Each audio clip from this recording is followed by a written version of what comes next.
Watch where you're going, you stupid girl. Do they even train you people properly? Or do they just hire anyone off the street now? The words sliced through the Beverly Hills Grand ballroom, like shattered crystal, each syllable dripping with the kind of casual venom that comes from someone who's never questioned his right to diminish others.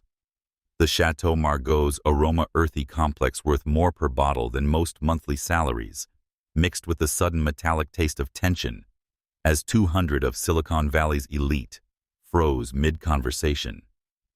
Maya Johnson stood motionless, silver tray steady, despite the 3 crimson drops that had escaped her careful pour and landed on Brandon Mitchell's pristine cuff. The stain spread slowly across Italian silk like spilled blood on fresh snow, each drop worth $47, the humiliation that would follow worth considerably more. But it wasn't just wine staining the evening. The ballroom's careful orchestration, crystal chandeliers casting prismatic light across polished marble string quartet, weaving melodies through billion-dollar conversations, suddenly felt brittle, as if one wrong note could shatter the entire facade of civilized society. Phones throughout the room tilted discreetly upward, their cameras catching chandelier light as they focused on table 7. The metallic clicks of recording buttons mixed with the sudden hush of whispered conversations, creating a soundtrack of anticipated disaster that anyone familiar with viral moments would recognize. Maya's dark eyes remained steady, her dancer's posture unchanged despite the public assault. She'd served hundreds of similar tables, weathered countless microaggressions disguised as customer service feedback. But tonight felt different. The air itself seemed charged electric, with the kind of tension that precedes lightning strikes. 30 feet away, Santiago Valdez set down his wine glass with deliberate precision. The soft clink against bone china carried more weight than applause, more finality than gavels. His weathered fingers that had signed billion-dollar contracts, that had built empires from determination and character assessment, drummed once against the white tablecloth. Anyone who knew Santiago understood that gesture. It meant someone was about to learn an expensive lesson about the true cost of revealing your character in public. Brandon Mitchell had no idea he was standing in the crosshairs of justice disguised as a business dinner. He couldn't possibly know that the quiet young woman before him held the key to his entire future in her graceful, steady hands. And he had absolutely no clue that his next words would cost him everything he'd spent 15 years building. Maya's lips curved into the slightest smile. Not submission, not fear, recognition. The real show was just beginning, and she had front-row seats to watch a man destroy himself with his own words. Maya Johnson moved through the ballroom like water finding its path, fluid, purposeful, seemingly effortless, despite the complex calculations happening behind her steady gaze. At 26, she possessed that rare combination of street wisdom and academic brilliance that comes from living authentically in multiple worlds without losing yourself in any of them. Her reflection caught in the polished marble floor, pressed white shirt, black slacks, tailored to suggest competence, without threatening masculinity, hair pulled back in a chignon that said professional while hiding the PhD-level intelligence beneath. To the tech moguls nursing their 30-year Macallan, she was background music, present, essential, unnoticed. Exactly what she'd counted on. The Beverly Hills Grand wasn't Maya's natural habitat, but it wasn't foreign territory either. She'd attended galas here as Santiago's daughter, back when she wore Valentino instead of polyester, when she sat at head tables instead of clearing them. The transformation wasn't loss. It was strategy fieldwork for a doctoral dissertation that was about to become much more than academic research. The phone call had changed everything. 4:47 a.m., 18 months ago. Maya's Stanford dorm room suddenly flooded with harsh fluorescent hospital lighting reflected through her window. Santiago collapsed, cardiac arrest, Rosa his longtime housekeeper, and Maya's late mother's best friend, finding him unconscious in his Malibu study. But Maya had been there first. Home for spring break, she'd heard the crash from the guest wing, found Santiago clutching his chest, his face gray as Pacific fog. Her pre-med training kicked in before consciousness caught up. Chest compressions, rescue breathing, 911 dispatch. The controlled chaos of saving someone you love while your world tilts off its axis. The doctors later called it a miracle. If whoever found him hadn't known CPR hadn't started immediately, they'd said trailing off into medical euphemisms for death. Maya had saved his life, but the experience broke something else: her faith in the path she'd been following. How could she return to studying cellular biology while the man who'd raised her nearly died from stress? How could she focus on organic chemistry when she'd watched him work 16-hour days, surrounded by people who saw dollar signs instead of human beings? So she'd made a choice that shocked everyone. Academic leave from Stanford, goodbye to her full-ride scholarship. Hello to the world Santiago's wealth had always insulated her from. She'd worked retail in Fresno, waited tables in Sacramento, cleaned hotel rooms in San Francisco, not from necessity, but from curiosity about how the other half survived. Her psychology professor had recognized something special. Freshman year, Maya possessed almost supernatural ability to read people's motivations, to decode the subtle languages of power and insecurity that most broadcast unconsciously. She'd been fast-tracked toward doctorate-level research in behavioral psychology, specifically how socioeconomic dynamics revealed character under pressure. Tonight was her laboratory. Tonight was research in motion. Maya had specifically requested to work the Innovation Gala because she knew Santiago would be here conducting business with Silicon Valley's most influential players. She'd studied his methods for 18 years, how he evaluated potential partners not just through balance sheets, but through character assessments disguised as social interactions. Anyone can fake numbers, mija, he'd told her over breakfast at their Malibu home, waves crashing against rocks below their terrace. But you can't fake how you treat someone when you think nobody important is watching.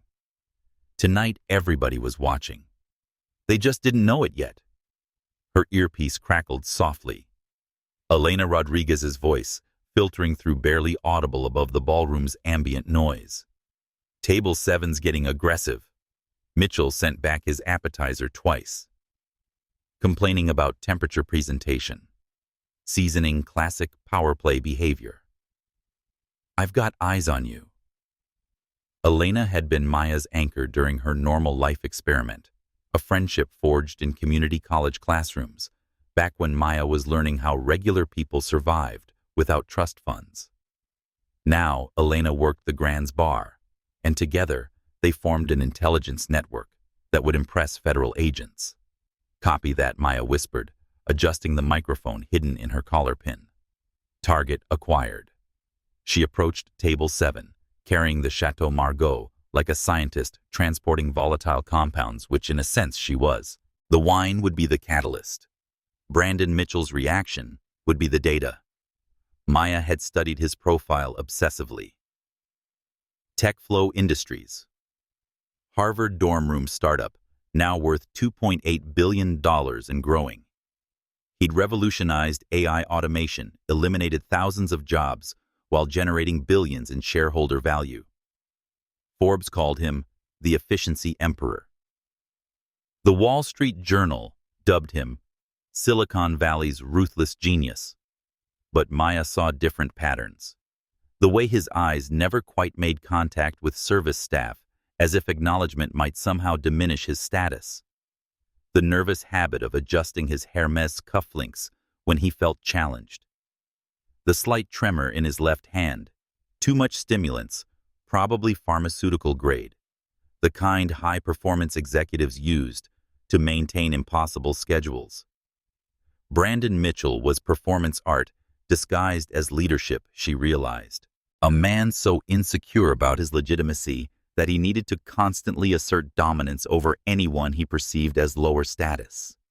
Perfect for her research, dangerous for his future.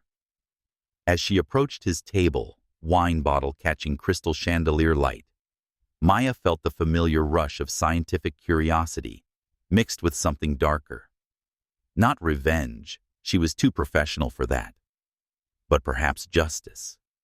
The satisfaction of watching someone reveal their true character when they thought the cost was zero.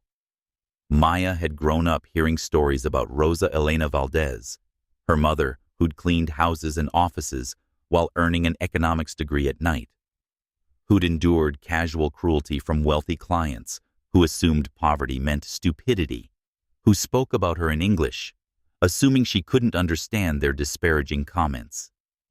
Rosa had taught Maya through Santiago's stories that dignity wasn't given, it was maintained.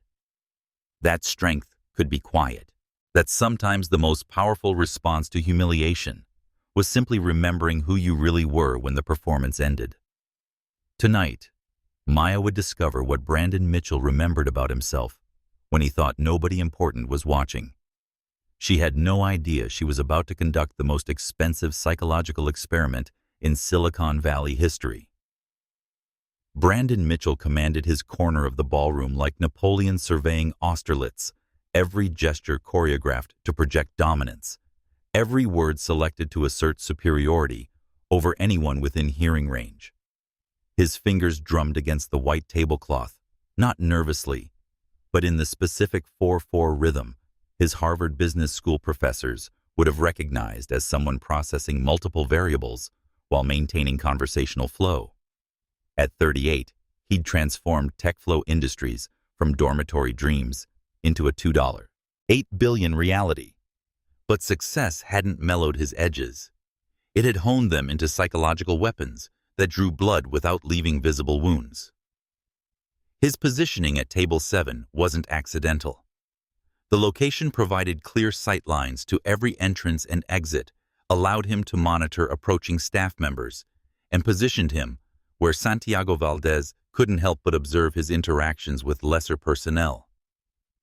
Brandon never sat with his back exposed, a habit that had started as social anxiety, but evolved into tactical advantage. The Armani jacket had been tailored in Milan by craftsmen whose waiting lists stretched 18 months.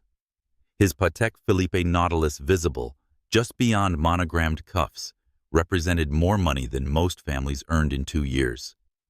But these weren't displays of wealth, they were armor psychological barriers between himself and a world he'd learned to view as fundamentally hostile to anyone who showed weakness. TechFlow's success had been built on a simple philosophy. Human variables were inefficient. Emotional decision-making was expensive, and optimal outcomes required eliminating sentiment from business operations. Brandon's AI algorithms had displaced 47,000 workers across 19 industries, while increasing productivity 340% and generating billions in shareholder value. He slept soundly, knowing he'd optimized labor allocation, removing human unpredictability from corporate functions. Personal relationships were liabilities in competitive environments. Empathy was a luxury successful people couldn't afford. The philosophy had served him well until tonight's unexpected variable. A clumsy service worker who apparently couldn't navigate basic wine service without damaging his custom Italian tailoring. His jaw clenched as moisture seeped through silk fibers. The Chateau Margaux would stain permanently, if not treated immediately, but more problematically. The incident had attracted attention from surrounding tables. Brandon caught Santiago Valdez watching from his peripheral vision, the older man's expression unreadable. This was precisely the kind of service-level incompetence his systems were designed to eliminate.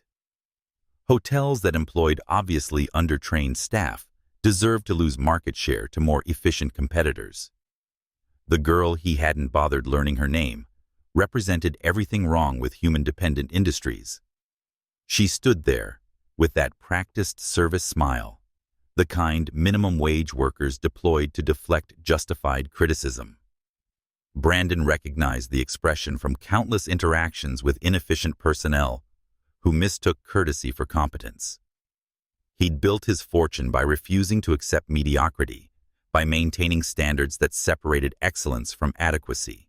The wine stain wasn't just fabric damage, it was symbolic of systemic failure. If Santiago Valdez possessed the business acumen his reputation suggested, he'd recognize that Brandon's reaction demonstrated the kind of exacting standards that made TechFlow profitable. His phone buzzed David Palmer, his HR director, texting from 2 tables away. Valdez watching. Careful. The advice irritated Brandon. He didn't need coaching on professional behavior. He'd navigated 1,000-person shareholders' meetings, hostile takeovers, congressional hearings about AI ethics and employment displacement. A simple wine spill wouldn't derail the most important deal of his career. He glanced toward Santiago again, noting the older man's posture, his attention level. Obviously, another test. Santiago wanted to observe how Brandon handled unexpected stress, how he managed personnel issues under pressure. The billionaire investor had probably orchestrated similar scenarios dozens of times to evaluate potential partners. Fine. Brandon would demonstrate the kind of decisive leadership that had built his empire. He'd show Santiago exactly how successful executives handled inefficiency while maintaining appropriate professional distance. What Brandon's pattern recognition algorithms couldn't calculate was the way Santiago's weathered fingers had stopped their rhythmic drumming. The micro-expression that had crossed the older man's face, not evaluation, but recognition. The subtle shift in body language that suggested decisions crystallizing, rather than assessments continuing. Brandon possessed a genius-level IQ, advanced degrees from elite institutions, and 15 years of experience reading competitive environments. But he'd never learned to recognize the difference between respect earned through competence and fear generated through intimidation. He'd spent so long operating in environments where his money insulated him from consequences that he'd lost any ability to calibrate his behavior for different audiences.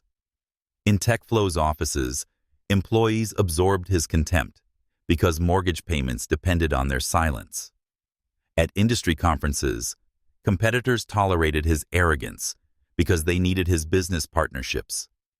But tonight's audience was different. Tonight's stakes were different. Tonight, his behavior would be evaluated by someone who'd built his own fortune by reading character rather than balance sheets, who understood that leadership required more than just financial results.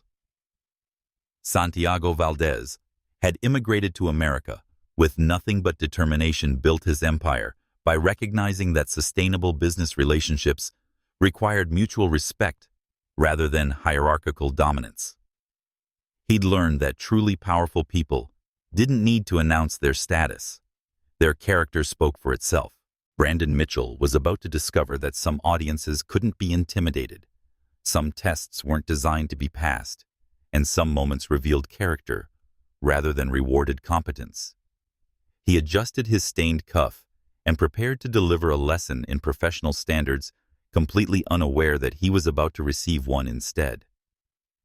The man who'd optimized human variables out of corporate equations was about to learn that some variables possessed the power to optimize him right out of existence.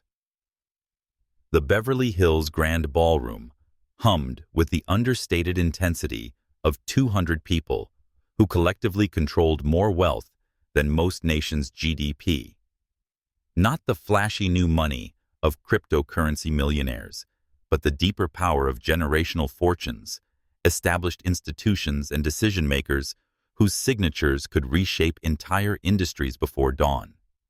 Servers navigated between tables like diplomatic couriers, carrying more than champagne and canapes. They transported secrets, whispered fragments about Beijing office expansions, FDA approval timelines, congressional hearing strategies, regulatory workarounds that could move markets if they reached the wrong ears. Maya caught pieces as she worked her trained ear, filtering strategic intelligence from social noise.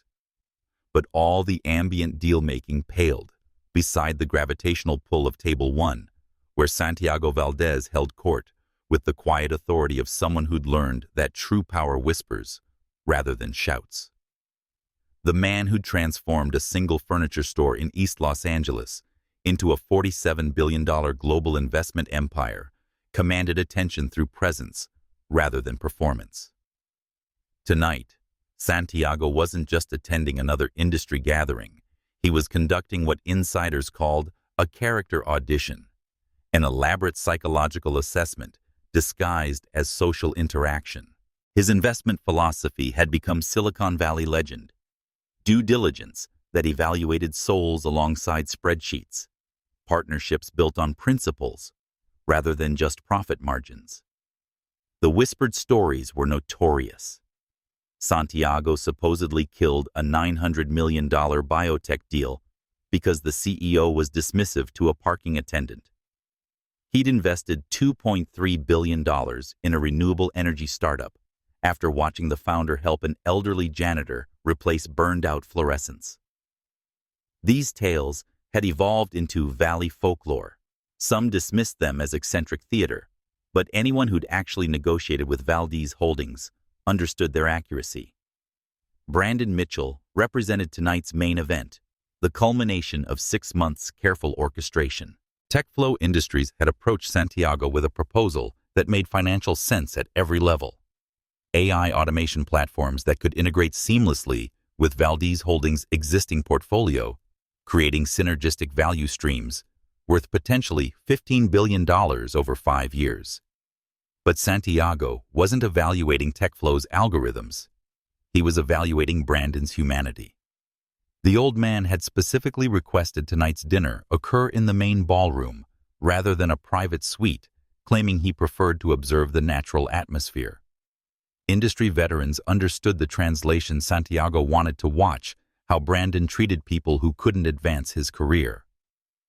3 other major investment groups circled TechFlow like sharks detecting blood trails. Victoria Hayes represented Goldman Sachs Alternative Investments, her presence at Table 12 signaling serious competition for Santiago's attention. If Santiago passed, Brandon would face a bidding war that could stretch for months, potentially allowing competitors to develop similar AI capabilities. The pressure manifested in subtle physiological tells. Brandon's usual confidence carried micro-tremors of desperation disguised as aggressive charm. David Palmer kept checking market updates, aware that TechFlow's stock price fluctuated with investor speculation about the Valdez deal. Even seasoned executives at surrounding tables monitored the proceedings, understanding that tonight's outcome would ripple through multiple industries. Jennifer Walsh, tech industry influencer, with 2.3 million social media followers, had strategically positioned herself at Table 14, with clear sightlines to both Santiago and Brandon. Her phone rested beside her champagne flute, always recording, always ready to broadcast the next viral moment to an audience hungry for insider content. Marcus Thompson, software executive from Portland, sat at Table 9, processing his own memories of workplace discrimination. His company competed directly with TechFlow in enterprise solutions, giving him professional reasons to monitor Brandon's behavior, alongside personal motivations, rooted in his own experiences, navigating predominantly white corporate environments. Elena Rodriguez worked the bar with heightened awareness, her friendship with Maya creating an intelligence network throughout the ballroom. 15 years of hospitality experience had taught her to recognize when powerful men revealed their true characters under pressure, and tonight's atmosphere carried the electric charge that preceded either triumph or disaster. The ambient conversations had already begun shifting. Earlier discussions of quarterly projections and market opportunities now included whispered speculation about the situation developing at Table 7. Phones appeared with increasing frequency, their cameras discreetly aimed toward Brandon's corner of the room. Santiago sipped his wine with the measured patience of someone who'd witnessed identical scenarios countless times before. He'd built his fortune understanding that character revealed itself in unguarded moments when people thought they were unobserved, when they believed their actions carried no consequences beyond immediate gratification. The $3.5 billion deal represented more than capital allocation. It was a referendum on whether Brandon Mitchell possessed the psychological architecture necessary for sustainable leadership. Money could be recovered from bad investments, but character defects eventually expressed themselves through measurable business impacts that destroyed shareholder value more efficiently than market crashes. As Maya approached Table 7, carrying the Chateau Margaux that would catalyze everything following Santiago, allowed himself the faintest smile. He'd been conducting character assessments for 30 years, but tonight promised to be particularly educational. The wine would spill. Brandon would react. And everyone watching would learn something important about the true relationship between power, character, and consequences in modern American business. Santiago had built his empire by understanding that some tests couldn't be studied for some moments, couldn't be rehearsed, and some choices revealed everything you needed to know about someone's fitness for leadership. Brandon Mitchell was about to take the most expensive examination of his life. The collision unfolded with cinematic precision. Victoria Hayes rising suddenly from table 12 to greet a late-arriving colleague, her Hermes chair scraping backward just as Maya navigated the narrow canyon between tables. Physics and timing converged in a moment that would cost billions. The silver tray tilted exactly 15 degrees, sufficient to launch 3 perfect drops of Chateau Margaux 2010 through the ballroom's perfumed air, like liquid bullets targeting their destination. They landed with devastating accuracy on Brandon Mitchell's pristine cuff, each drop worth $47, the consequences worth considerably more. The aroma hit first earthy complex, the kind of scent that whispered of French vineyards and centuries-old craftsmanship. Then came the spreading stain crimson against Italian silk, each drop expanding like blood through fresh snow, while Brandon's face cycled through expressions that would have fascinated behavioral psychologists. Maya's response was textbook crisis management, her body language shifting into professional damage control mode. Shoulders squared, spine straightened, voice modulated to the carefully neutral tone that service workers deployed when wealthy customers revealed their true characters under pressure. "I'm terribly sorry, sir," she began, already reaching for the cloth napkin tucked into her apron. "Please allow me to—" "Jesus Christ." Brandon's voice sliced through her apology, like surgical steel through tissue paper. The words weren't shouted.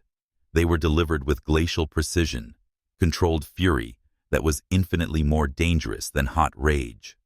"Do you have any idea what this jacket costs? Probably more than you make in 6 months. Hell, more than you're worth in a year." The insult hung in the ballroom's suddenly toxic atmosphere like poison gas contaminating everything it touched. Around table 7, TechFlow's carefully orchestrated business dinner ground to a halt. David Palmer's fork froze halfway to his mouth, loaded with seared duck that suddenly tasted like ash. The other executives flanking Brandon exchanged rapid glances, the kind corporate survivors used to assess career-threatening situations. Maya maintained perfect composure, but trained observers would have noticed the micro-tell, her hands trembling almost imperceptibly as she reached for cleaning supplies. Those same hands had performed emergency CPR, had spent countless hours in laboratory precision, but now they betrayed the first crack in her professional armor. "Sir," she continued, her voice steady, despite the public humiliation, "if you'll allow me to treat this stain immediately, I can prevent permanent damage. Don't." The command cracked like a whip across the ballroom's ambient noise. "Don't touch me with those hands. God knows where they've been, what kind of places someone like you frequents."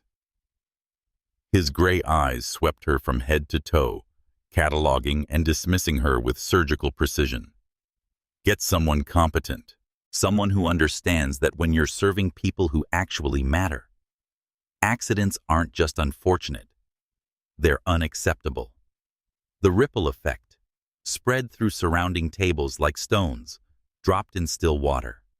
Conversations didn't stop. That would have been too obvious. But they shifted.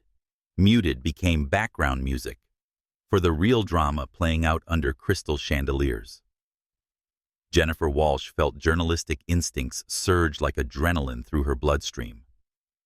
Her phone materialized in manicured fingers' camera discreetly aimed at table 7, while her mind calculated viral potential.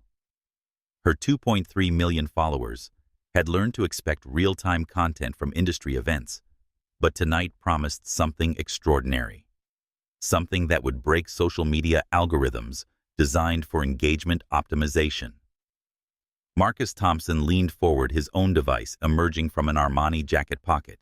15 years navigating predominantly white corporate spaces had taught him to recognize this particular flavor of racism, the kind disguised as quality control, wrapped in professional language, delivered with the casual cruelty of someone who'd never questioned their right to dehumanize others. Elena Rodriguez abandoned her position behind the mahogany bar, moving through the ballroom with practiced stealth. 20 years of luxury hospitality had taught her to read early warning signs of situations that could explode into violence or lawsuits. Her earpiece crackled with security chatter as other staff reported the disturbance at table 7.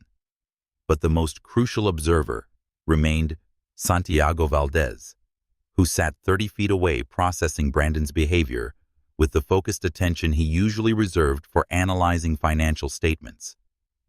His weathered fingers had stopped their rhythmic drumming against the tablecloth, always a dangerous sign for anyone familiar with his patterns. Maya stood perfectly still, wine-stained napkin in hand, dark eyes meeting Brandon's gray ones without flinching. In that moment, she made a choice that would echo through both their futures: observation over reaction, study over self-defense, research over righteousness. "I understand your frustration, sir," she said, her voice carrying enough projection to reach surrounding tables while maintaining professional neutrality. "Accidents do happen, despite our best training and intentions. Would you prefer that I arrange for professional cleaning services, or shall I fetch the hotel manager to discuss alternative solutions?" The question was tactical, brilliance disguised as customer service. By offering options, Maya forced Brandon into a decision point that would reveal his true priorities: practical problem-solving or psychological dominance through public humiliation. Brandon's response confirmed Maya's hypothesis about his fundamental character structure. This was someone incapable of seeing service workers as human beings, deserving basic professional respect. "What I'd prefer," he said, his voice dropping to intimate menace that somehow carried to every corner of their section, "is not having my evening ruined by incompetent staff who clearly don't belong in establishments like this." His eyes swept surrounding tables, seeking validation from his audience of tech industry peers. "Look around. Do you see anyone else spilling wine on guests? Notice any other servers stumbling around like first-day amateurs who got their jobs through diversity quotas instead of actual qualifications?" The public character assassination was calculated surgical. Brandon wasn't just criticizing service quality. He was systematically dismantling Maya's dignity in front of 200 witnesses, using his perceived status and her apparent vulnerability to assert dominance in the most primal way available. David Palmer shifted uncomfortably, recognizing dangerous territory from countless sensitivity training sessions. As TechFlow's HR director, he understood when his CEO was stepping into legally actionable behavior. But challenging Brandon publicly would constitute career suicide, so he remained silent, complicit through inaction. Victoria Hayes felt mixture of fascination and professional excitement as she observed Brandon's self-destruction. Her investment group had been courting TechFlow for months, but watching Brandon reveal his character defects created opportunities for more strategic players who understood that sustainable leadership required more than just financial acumen. The seconds stretched like hours. Maya remained motionless, still offering the wine-stained napkin, still maintaining service industry posture that somehow conveyed both deference and quiet dignity. Her silence became a form of power, forcing Brandon to fill empty air with increasingly revealing statements about his worldview and character. "I asked you a question," he continued, volume rising to ensure maximum audibility throughout their section. "Do you see any other servers causing disruptions tonight? Or is incompetence just your personal specialty?" The challenge hung in the ballroom's charged atmosphere, like smoke from a fire just beginning to burn. Maya's response would determine whether this incident dissolved into forgotten embarrassment or exploded into something much more consequential. She lifted her chin exactly 1 degree, barely perceptible, unless you were watching with trained attention. Santiago Valdez was watching very carefully indeed. "No, sir," Maya replied, her voice steady as granite foundations. "I don't observe any other service disruptions this evening. Would you like me to summon my supervisor to discuss resolution strategies that might address your concerns more effectively?" The offer represented perfect professional behavior, while carrying an undertone that careful listeners could detect. She was providing him an exit ramp, an opportunity to de-escalate before saying something that couldn't be unsaid, something that would follow him for the rest of his career. Brandon Mitchell, intoxicated by public dominance and blinded by arrogance that money had never taught him to question, chose instead to accelerate toward disaster rather than apply the brakes wisdom might have suggested. The emergency stain removal kit materialized within 90 seconds, delivered by hotel staff trained to handle crises involving clients whose clothing often cost more than luxury automobiles. Maya approached table 7, carrying the leather case like a surgeon entering an operating theater. Every movement calibrated to project competence, while avoiding any gesture Brandon might interpret as threatening or presumptuous. The kit represented Beverly Hills Grand's legendary attention to detail, pH-neutral solvents, specialized absorbent cloths, a compact steaming device designed for delicate fabrics, everything needed to address wine emergencies without damaging Italian silk or Swiss cotton. Maya had trained extensively on its use, part of comprehensive preparation for serving clientele, whose wardrobes represented significant financial investments. "Sir," she began, opening the case with practiced efficiency, "if you'll permit me to treat the stain immediately, I can prevent permanent damage. Bordeaux responds particularly well to prompt intervention, and your jacket appears to be." Brandon's hand struck like a serpent, fingers closing around Maya's wrist with precisely calibrated pressure, firm enough to halt her movement and establish physical dominance, subtle enough to maintain plausible deniability if questioned later about assault. The grip revealed several things about his character.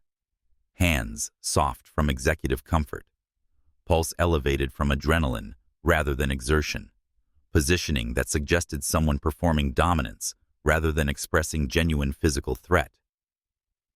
"I said, 'Don't touch me,'" he hissed, volume modulated so only nearby tables could hear, while ensuring they understood the menace behind his words.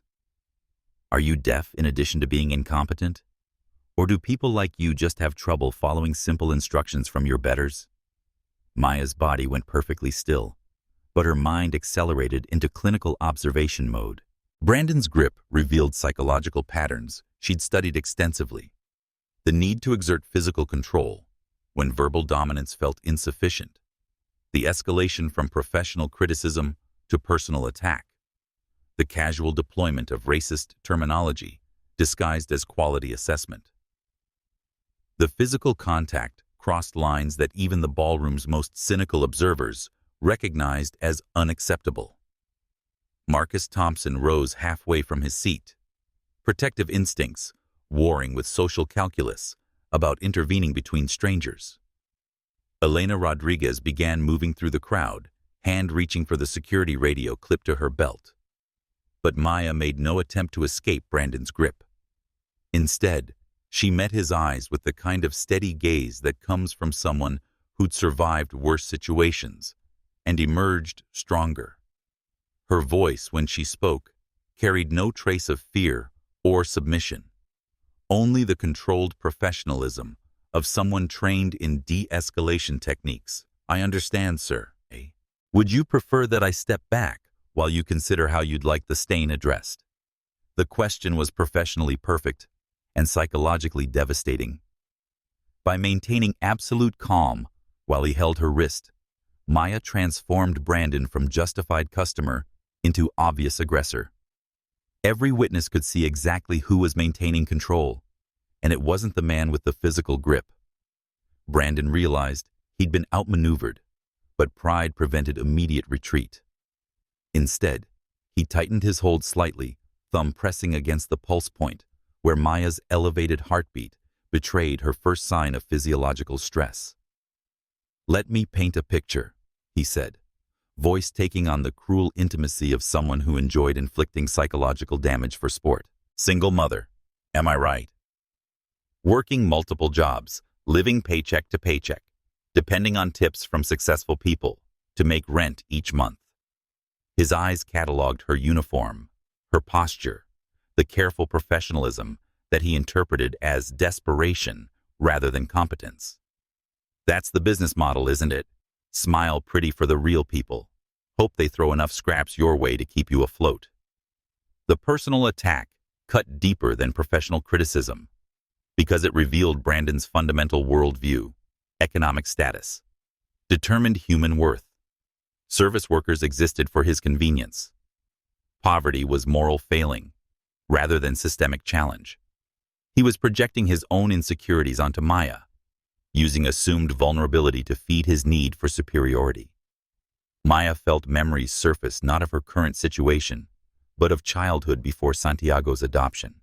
She remembered Rosa Elena, her mother working 16-hour days, cleaning offices and homes, coming home exhausted, but still finding energy for homework help and bedtime stories. She remembered the casual cruelty of wealthy clients who treated Rosa like animated furniture, speaking about her in English, assuming she couldn't understand their disparaging comments. But Maya also remembered what happened when those clients discovered Rosa's simple housekeeper facade concealed someone with an economics degree who spoke 4 languages fluently, who'd sacrificed personal career ambitions to provide her daughter with American opportunities. The parallel wasn't lost on her. Once again, she was watching someone's character reveal itself through treatment of people they considered beneath notice. "Sir," Maya said quietly, her voice carrying enough volume for surrounding tables while maintaining respectful tone. "I appreciate your concern about my personal circumstances. Right now, though, I'm focused on providing excellent service. If you'd allow me to address the stain, or if you'd prefer different staff assistants, I'm happy to accommodate either preference." The response represented masterful professional de-escalation while containing subtle challenge. She was forcing Brandon to choose between practical problem-solving and continued aggression. Every second he maintained his grip, while she offered reasonable solutions, made him appear less like justified customer and more like someone indulging psychological power games. Jennifer Walsh's live stream audience exploded exponentially as viewers shared links across social platforms. Comment streams moved too fast to read thousands of real-time reactions, creating viral momentum that would survive even if the original broadcast ended. Several viewers began recording the stream, creating infinite documentation loops that would outlast any attempt at damage control. Santiago Valdez had stopped pretending to eat entirely. His untouched dinner represented more than lost appetite. It was visible evidence that his attention was completely focused on Brandon's behavior, analyzing character revelations with the intensity he normally reserved for financial due diligence. More importantly, Santiago recognized something observers might miss. This wasn't random cruelty triggered by spilled wine. This was Brandon Mitchell, revealing core beliefs about human hierarchy, about who deserved respect and who existed for his convenience. This was character assessment in its purest, most expensive form. David Palmer finally discovered minimal courage, his voice carrying desperate edge of someone watching career prospects evaporate in real time. Brandon, perhaps we should... Shut up, David. Brandon didn't even glance toward his subordinate, attention fixed entirely on Maya's face, as if studying fascinating laboratory specimen. I'm conducting educational demonstration here, about maintaining standards in professional environments, about people knowing their appropriate place in social hierarchies. The phrase "knowing your place" detonated throughout the ballroom like social media explosive device. Those words carried centuries of racial and class-based oppression, the kind of language that revealed exactly how Brandon viewed world power structures and his position within them. Maya's hand had gone completely numb from grip pressure, but her voice remained steady. I understand my place, sir. Right now, my place involves helping resolve this situation in whatever manner you consider most appropriate. What would you prefer I do? The question forced Brandon toward a decision point that would define his entire future. He could release her wrist, accept professional service, and continue with his evening's business objectives. He could de-escalate, preserve dignity, and return to the crucial work of securing Santiago's investment.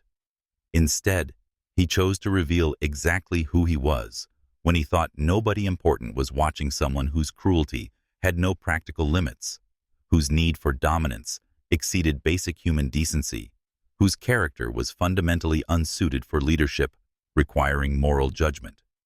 What I'd like, he said, grip tightening, as his voice rose to ensure maximum audibility, is for people like you to remember that establishments like this aren't charity operations. We don't come here to be served by affirmative action hires who think workplace protection policies make them untouchable.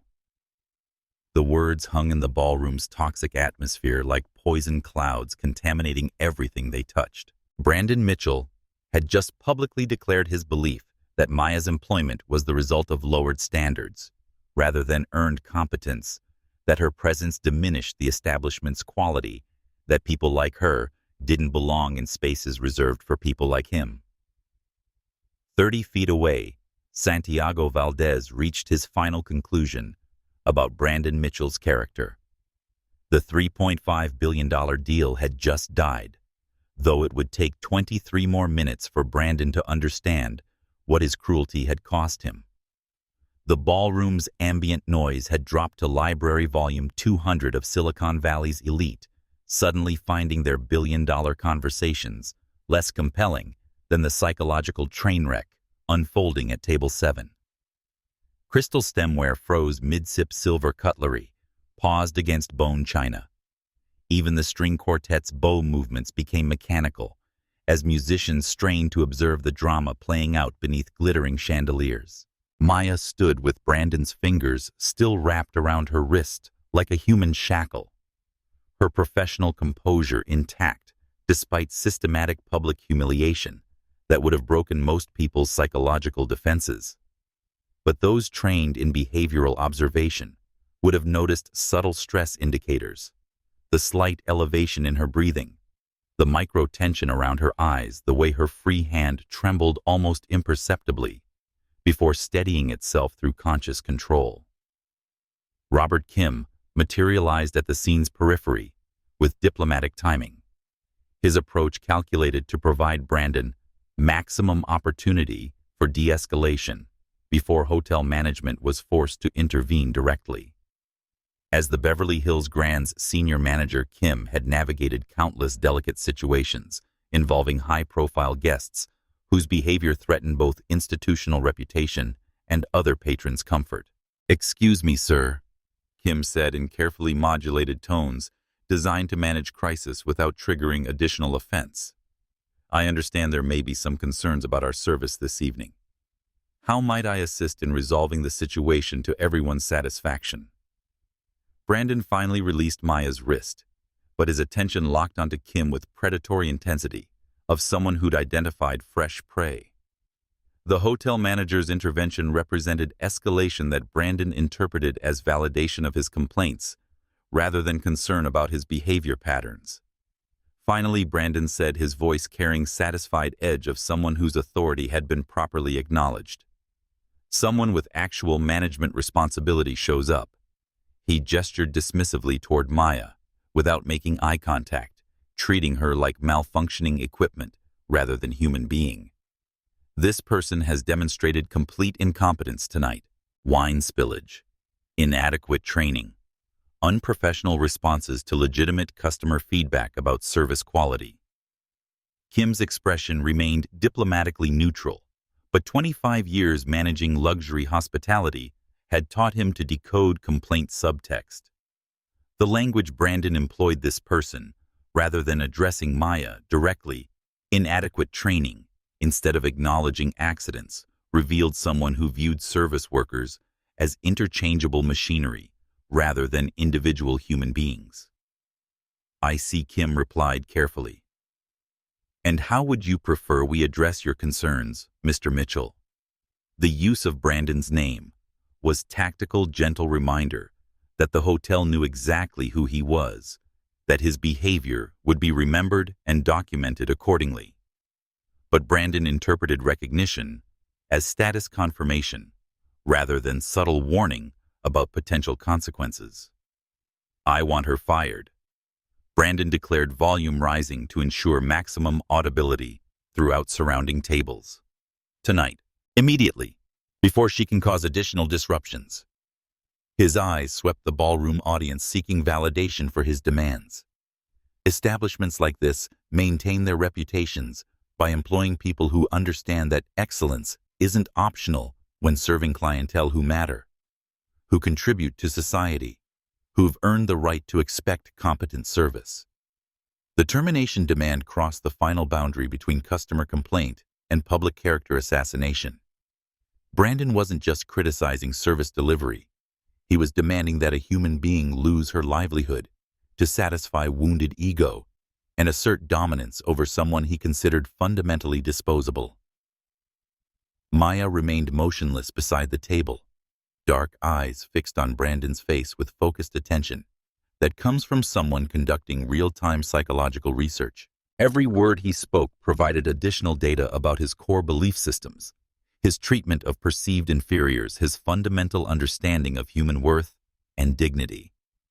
Jennifer Walsh's live stream had transcended her normal platform metrics, viewer count climbing exponentially as footage spread across social media networks. Comment streams moved faster than human comprehension, thousands of viewers expressing outrage, disbelief, and mounting demands for consequences that would match Brandon's demonstrated cruelty. Marcus Thompson finally stood his decision, crystallized by Brandon's termination demand. As someone who'd experienced workplace discrimination throughout his corporate career, he understood that silence in moments like this constituted active complicity rather than neutral observation. "Excuse me, Marcus," said his voice carrying boardroom authority across the suddenly attentive ballroom. "I couldn't help but notice what's happening here, and I think maybe—" "This doesn't concern you, Brandon," snapped without turning around, his focus locked on Robert Kim like laser targeting system. "This is between me and management about maintaining appropriate service standards in establishments that cater to people who've achieved something meaningful in their lives." The dismissal revealed another character layer, Brandon's assumption that witnesses would naturally support his position, that anyone observing the situation would side with wealth and status over basic human decency. He'd operated so long in environments where money insulated him from consequences that he'd lost any ability to recognize when his behavior was genuinely objectionable to reasonable observers. Elena Rodriguez appeared at Maya's side with practiced crisis management timing. Her positioning wasn't officially authorized, but 15 years of hospitality experience had taught her when situations were escalating beyond normal protocols toward potential violence or legal liability. "Mr. Mitchell." Robert Kim continued with admirable diplomatic persistence. I genuinely appreciate your feedback about service quality. However, before making personnel decisions, I'd prefer to conduct comprehensive review of tonight's incident through proper channels. Perhaps we could continue this discussion in more private setting, where the offer represented a lifeline opportunity for Brandon to save face while removing the situation from public scrutiny. Any executive with minimal social intelligence would have recognized the chance to de-escalate, to handle complaints through institutional procedures without providing additional entertainment for the ballroom's fascinated audience. Instead, Brandon chose to compound his public humiliation of Maya with words that would haunt him for the remainder of his career and beyond. Private conversation, he said, voice dripping with contempt, that comes from someone who believes wealth entitles them to conduct business however they choose. Why should I hide legitimate criticism of substandard service behind closed doors? Look at her. Does she look like someone who belongs in an establishment like this? Does anything about her appearance suggest the kind of excellence your reputation supposedly represents? The personal attack was devastating in its specificity, forcing everyone within earshot to examine Maya through Brandon's prejudiced lens, while simultaneously revealing the ugly criteria he used to judge human worth. He wasn't just criticizing performance. He was questioning her fundamental right to exist in spaces he considered his exclusive domain. Maya's professional composure finally showed its first microscopic crack, not through tears or anger, but through something infinitely more dangerous. A slight smile that suggested someone who just gathered the final piece of evidence needed to complete comprehensive character assessment. "Sir," she said quietly, her voice carrying enough projection to ensure surrounding tables could hear every carefully chosen word. "I understand you're dissatisfied with your experience tonight. If there's anything specific I can do to improve the situation, I'm completely willing to try. If not, I absolutely respect your right to request different service arrangements." The response represented perfect professional behavior, while carrying undertone that careful listeners could detect. She was offering him one final opportunity to demonstrate whether he possessed any capacity for basic human decency, or whether his cruelty was as limitless as it appeared. Brandon Mitchell, blinded by arrogance and intoxicated by the addictive power of public domination, chose to prove that some people's capacity for cruelty is indeed without boundaries or conscience. "What you can do," he said, voice rising to ensure every person in their section could hear his final character. "Revelation is accept that places like this aren't diversity experiments or social engineering projects. We come here to be served by people who earned their positions through actual qualifications, instead of politically correct hiring quotas designed to make mediocrity feel included." The words detonated throughout the ballroom like grenades in a cathedral, their impact rippling through the crowd with seismic force that would be felt for months to come. And 30 feet away, Santiago Valdez set down his wine glass with the finality of someone who'd just watched a man destroy himself with his own words completely and irrevocably. Santiago Valdez rose from his chair with the deliberate grace of a man who'd learned that the most devastating power moves require no urgency, no theatrical gestures, no announcements. At 72, his movements carried the weight of someone who'd built empires by reading souls in moments exactly like this, moments when character revealed itself through treatment of those considered powerless. The ballroom's collective attention shifted like iron filings, responding to a powerful magnet. Conversations died mid-syllable. Silverware clinked to silence against bone china. Even the string quartet's instruments seemed to hesitate, their melodies fading, as if the room itself demanded space for what was about to unfold. Santiago walked toward table 7 with measured steps that echoed against marble flooring, each footfall a countdown toward consequences that would reshape careers, destroy fortunes, and redefine how Silicon Valley understood the relationship between power and accountability. Maya remained perfectly still beside Brandon's chair, her professional composure intact, despite the systematic public humiliation she'd endured. But those who knew her well would have noticed the subtle transformation, beginning the careful deference, dissolving like morning fog, replaced by something that looked suspiciously like anticipation, mixed with quiet satisfaction.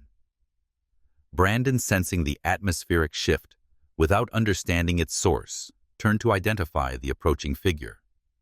Recognition flickered across his features as he processed Santiago's identity, the man whose approval would determine TechFlow's entire future, whose $3.5 billion investment would transform his company from regional success into global powerhouse. His expression cycled rapidly, confusion to concern, to the desperate calculation of someone realizing their carefully orchestrated plans might be unraveling in real time. "Mr. Valdez," Brandon said, rising quickly with forced enthusiasm, "that fooled absolutely nobody. I was just addressing a minor service issue. Nothing that should concern someone of your Santiago." Raised one weathered hand, not aggressively, just a gentle gesture that somehow managed to silence Brandon as effectively as shouting. The ballroom held its collective breath as the billionaire investor positioned himself directly between Brandon and Maya, his presence creating a protective barrier that shifted the entire confrontation's power dynamics with mathematical precision. "Brandon," Santiago said quietly, his voice carrying the kind of authority that doesn't require volume amplification. "Before we discuss anything else, there's someone very important I'd like you to meet properly."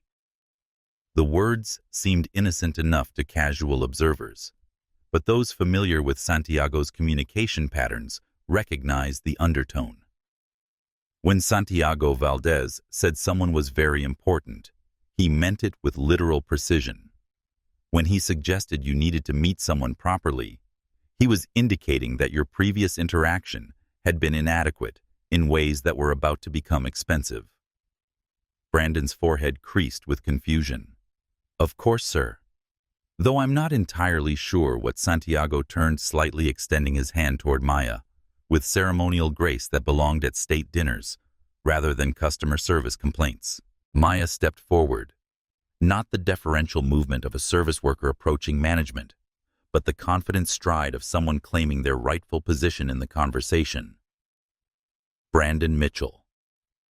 Santiago said, his voice carrying to every corner of the suddenly silent ballroom. "I'd like you to meet Maya Elena Valdez Johnson, my daughter." The revelation detonated through the ballroom like a sonic boom in a crystal factory. The silence that followed was absolute, pregnant with the kind of shocked recognition that comes from watching someone's entire existence explode in real time. Phones throughout the room trembled in suddenly unsteady hands as their owners struggled to process what they'd just witnessed. Brandon's face became a time-lapse photography study of psychological collapse. Confusion melted into disbelief. Disbelief crystallized into recognition. Recognition transformed into the dawning horror of someone realizing they'd just committed the most expensive mistake of their entire career. Maya straightened to her full height, and suddenly everything about her presence shifted. Her posture wasn't that of a deferential service worker anymore. It was someone who belonged in boardrooms, who'd attended charity galas since childhood, who'd been raised by one of the most powerful men in American business. The transformation was subtle but complete. Same person, different context, entirely different power dynamic. "Maya has been working here." Santiago continued, his tone conversational, but each word carrying judicial weight, not because she needs employment income, but because she's completing doctoral research in behavioral psychology at Stanford University. Her dissertation examines how socioeconomic power dynamics reveal character in professional environments. The academic credentials hit Brandon like physical assaults. Not just Santiago's adopted daughter, a doctoral candidate at one of the world's most prestigious universities. Not just a service worker, a researcher who'd been studying him like a laboratory specimen. Every cruel word he'd spoken, every dismissive gesture he'd made, every assumption about her background and capabilities had been observed, analyzed, and documented by someone with advanced training in understanding their psychological significance. Jennifer Walsh's livestream audience had exceeded every platform metric in her career, viewer count climbing exponentially as footage spread across social media networks like digital wildfire. Comment streams moved faster than human perception could process, thousands of viewers expressing shock, vindication, and increasingly specific demands for consequences that would match Brandon's revealed character. She chose to maintain her birth name. Santiago continued, his weathered hand resting protectively on Maya's shoulder. But make absolutely no mistake, she is my daughter in every way that matters, legally, emotionally, and financially. I raised her from age 7. I'm proud of her accomplishments. And I've been watching how you've treated her tonight with considerable interest and growing concern. The implication hung in the ballroom's charged atmosphere, like a judicial sword suspended by increasingly fragile thread. Santiago hadn't just witnessed Brandon's cruelty as passive observer. He'd been evaluating it as character assessment, using Brandon's treatment of Maya as a comprehensive window into his fundamental beliefs about human worth, dignity, and moral leadership. Maya spoke for the first time since the revelation, her voice carrying none of the deferential tone she'd employed as service personnel. Instead, she sounded like what she actually was, an educated, articulate researcher who'd been conducting fieldwork while enduring systematic public humiliation. "Thank you for participating in my behavioral research tonight, Mr. Mitchell," she said with clinical precision that belonged in academic journals. "Your conduct has provided exceptionally comprehensive data on how perceived power differentials affect interpersonal dynamics in professional settings, particularly regarding racial and class-based discrimination patterns." The words were devastating in their academic detachment. Maya wasn't angry or hurt. She was treating Brandon's cruelty as research data, his prejudice as observable behavior worthy of scholarly analysis. She'd transformed from victim to scientist, from target to researcher, from powerless service worker to someone who'd been studying him with the focused attention he'd never earned or deserved. David Palmer sat frozen in his chair, his mind racing through implications of what he'd just witnessed. As TechFlow's human resources director, he understood that Brandon hadn't just been cruel to a service worker, he'd systematically humiliated the adopted daughter of the man whose approval could make or break their company's entire future. Marcus Thompson felt a mixture of vindication and professional horror as the scene unfolded before his eyes. He'd recognized Brandon's behavior as the kind of casual racism that people of color experienced regularly in corporate environments, but even his cynical expectations hadn't prepared him for the dramatic reversal now playing out in front of 200 Silicon Valley witnesses. Victoria Hayes, representing one of TechFlow's competing investment suitors, felt strategic excitement mixing with personal satisfaction.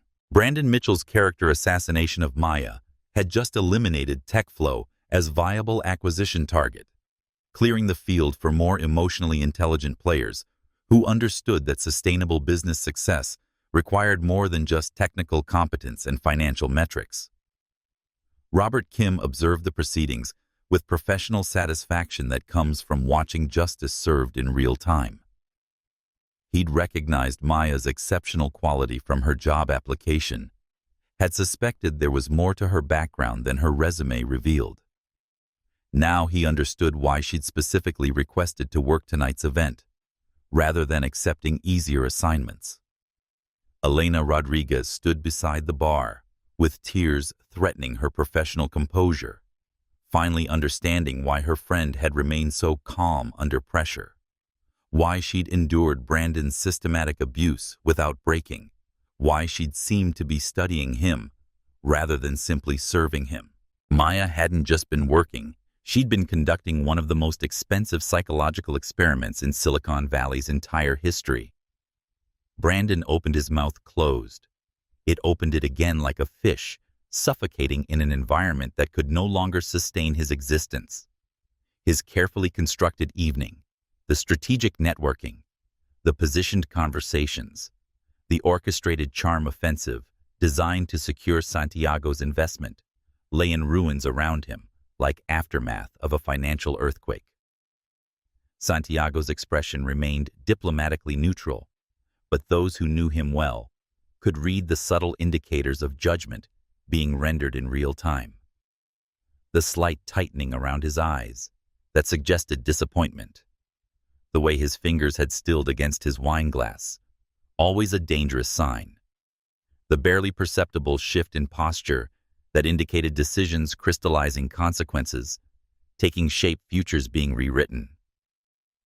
The $3.5 billion deal that had brought Brandon to this ballroom was already dead, though it would take him several more minutes to fully comprehend what his systematic cruelty had cost him. The man who'd built TechFlow Industries, by treating human resources as variables to be optimized, had just discovered that some variables possessed the power to optimize him completely out of existence. And Maya Valdez Johnson, who'd spent the evening being treated like animated furniture, stood beside her adoptive father with the quiet satisfaction of someone who'd just completed the most important and expensive research project of her academic career. The woman they'd called stupid was about to teach Silicon Valley a lesson about the true relationship between intelligence, character, and consequences that would reshape the industry for decades to come. Santiago's words fell across the ballroom like a judge's gavel in a courtroom, where billions of dollars served as the only relevant currency. The silence stretched for exactly 9 seconds, sufficient time for implications to penetrate even the most champagne-impaired consciousness, long enough for 200 witnesses to understand they'd just observed someone destroy their entire career with breathtaking efficiency and complete psychological blindness. "The deal is off," Santiago said with quiet finality that carried more force than shouting could have achieved.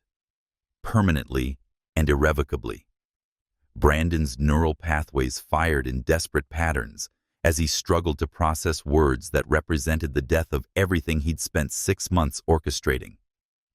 His brain sought angles, interpretations possible, salvage operations that might rescue him from the disaster, materializing around him like a financial hurricane.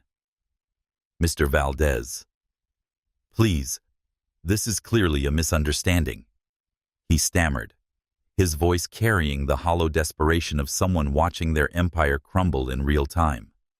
"Service issues happen in any establishment. I was simply maintaining professional standards, protecting your investment by ensuring you were revealing your character," Maya interjected, her voice carrying the clinical precision of someone delivering expert testimony, and doing so with remarkable psychological consistency.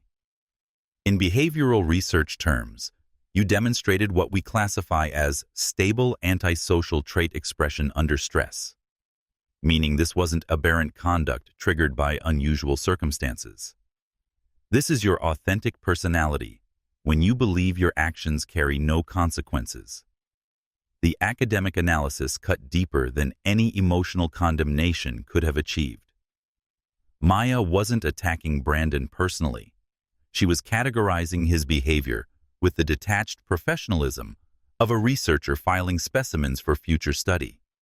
She'd reduced his cruelty to observable data points, his prejudice to measurable patterns worthy of scholarly documentation and peer review. Jennifer Walsh's live stream had shattered every engagement record in her platform's history, follower count climbing exponentially as viewers shared clips across social media networks. The comment stream moved like digital wildfire, thousands of real-time reactions, creating viral feedback loops that were already beginning to affect TechFlow's stock price in after-hours trading markets.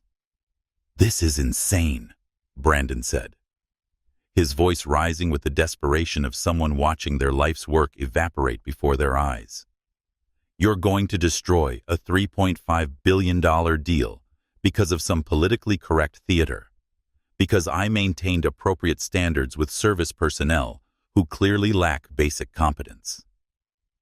Santiago's expression hardened almost imperceptibly, a micro-change that anyone familiar with his negotiation patterns would have recognized as the moment when bridges burned permanently. "You physically restrained my daughter in front of 200 witnesses," Santiago said, his voice remaining quiet, while each word carried judicial weight. "You demanded she be terminated for accidentally spilling wine. You questioned her right to work in an establishment you considered your personal domain."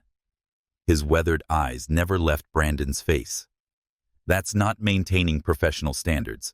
That's revealing who you become when you think power gives you permission to dehumanize people you consider beneath your notice." David Palmer finally discovered enough courage to speak, though his voice trembled with the recognition that his career prospects were evaporating alongside his CEO's reputation. "Brandon, maybe if you just apologized sincerely."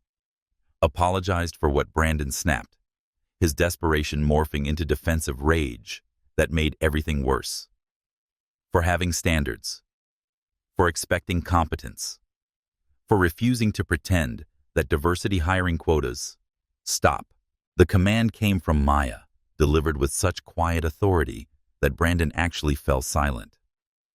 "You're compounding your psychological profile with every additional word, but please continue if you'd like. My research could benefit from additional examples of how perceived power affects moral reasoning under social pressure." Marcus Thompson rose and began walking toward table 7. His movement creating awareness ripples throughout the ballroom. As a black executive who'd navigated predominantly white corporate spaces for 15 years, he understood the historical significance of what was happening. Someone was finally being held accountable for the kind of casual racism that usually went unpunished in professional environments.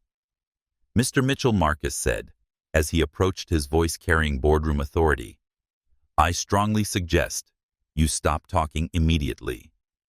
Every word you're adding to this situation will be used against you in ways you can't possibly comprehend." Brandon spun toward the new voice, his face flushed with the kind of rage that comes from someone who's never been challenged by people he automatically considers his inferiors. "Who the hell are you? This is a private conversation between—" "It stopped being private the moment you decided to humiliate someone publicly," Marcus replied with calm precision. "I'm Marcus Thompson, CEO of Portland Dynamics. We compete directly with TechFlow in enterprise software development."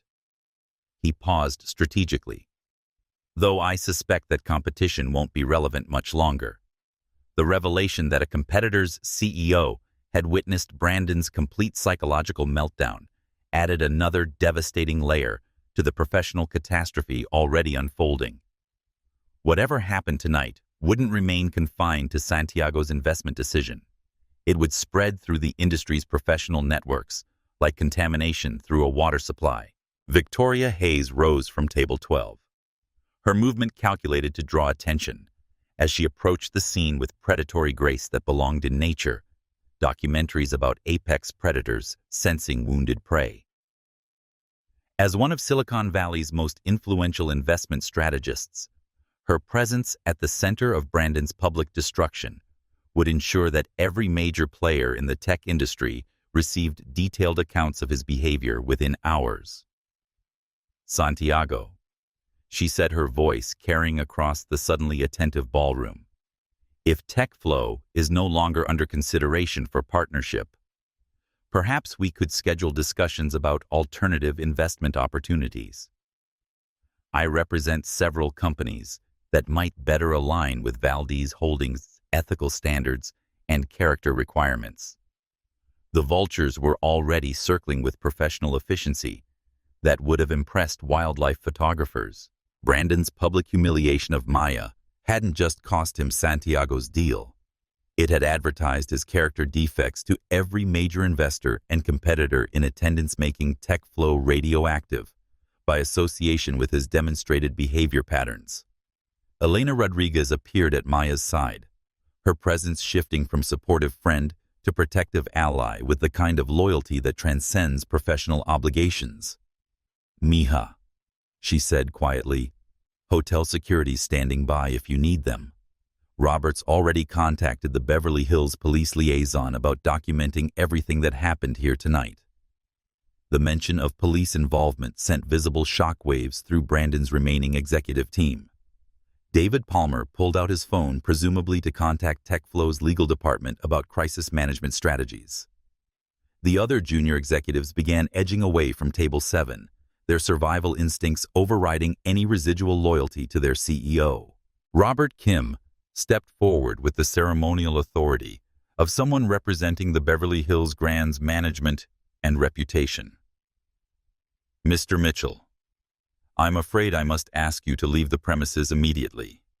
Your conduct tonight has violated our guest behavior policies, and we cannot permit you to remain on property." Being ejected from the Beverly Hills Grand represented more than personal embarrassment. It was professional suicide that would be remembered and discussed throughout Los Angeles's power elite for years to come. The hotel's guest list included half the city's most influential decision-makers, and news of Brandon's banishment would spread through social networks like digital plague. "This is completely insane," Brandon said, his voice cracking under the psychological strain of watching his carefully constructed world collapse in real time. "I'm the victim here.